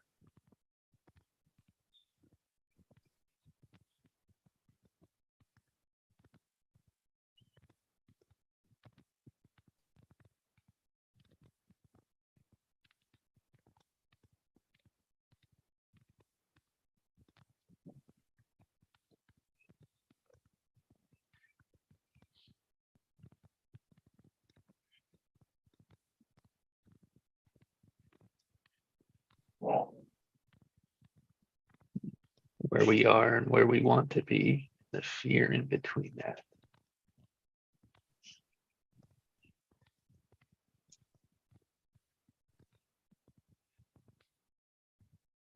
Yet we want it. Yet we're fearful, we're afraid of it.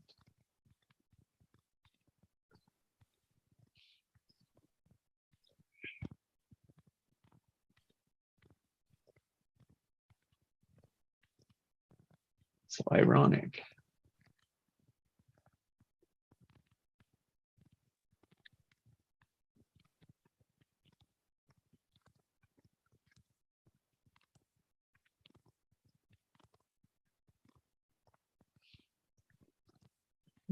Fear is just the assumption of the worst.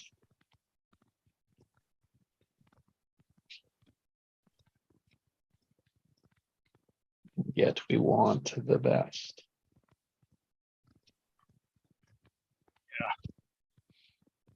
It's a fear is actually an error of perception.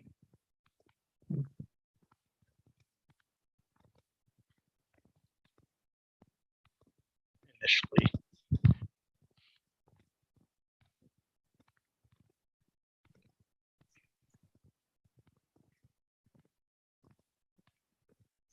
It's a perception of threat.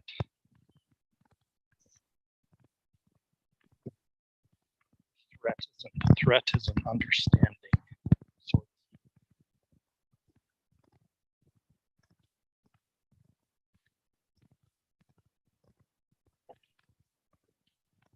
it's kind of like when you're a baby and you touch something hot, your body instantly pulls back from it because it's threatened by the heat. Then you develop an understanding around that physiological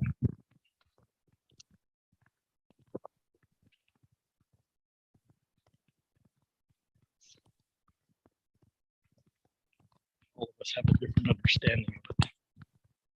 All experience it differently.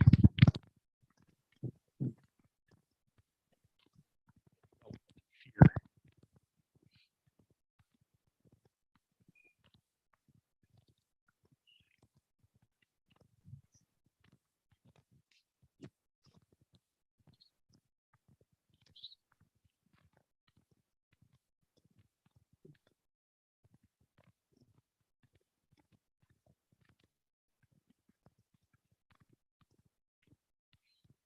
The emotional it's associated.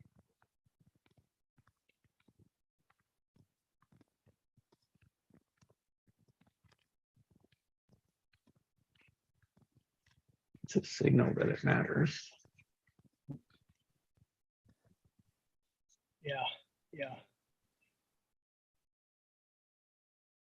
Because there's the chemistry and the understanding and the association. All three of them.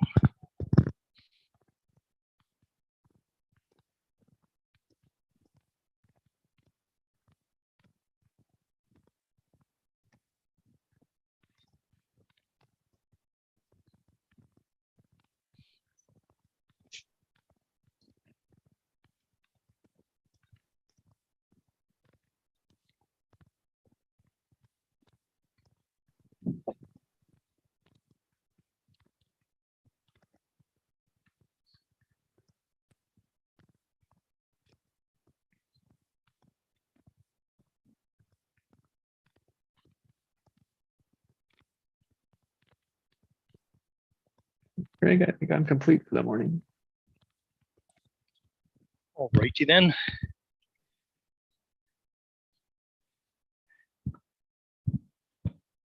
That's good because I just got a thing about my battery being low. So weird. Time to Wow. recharge it up. Yeah. Wow, that was amazing. It was. Thank you. Yeah, it's been a real amazing morning. Wow. Mhm. He says as he Yes, it steps has. and rubs his eyes. What's that? Wonder what the neighbors think when I'm going down the street bawling his out, eh?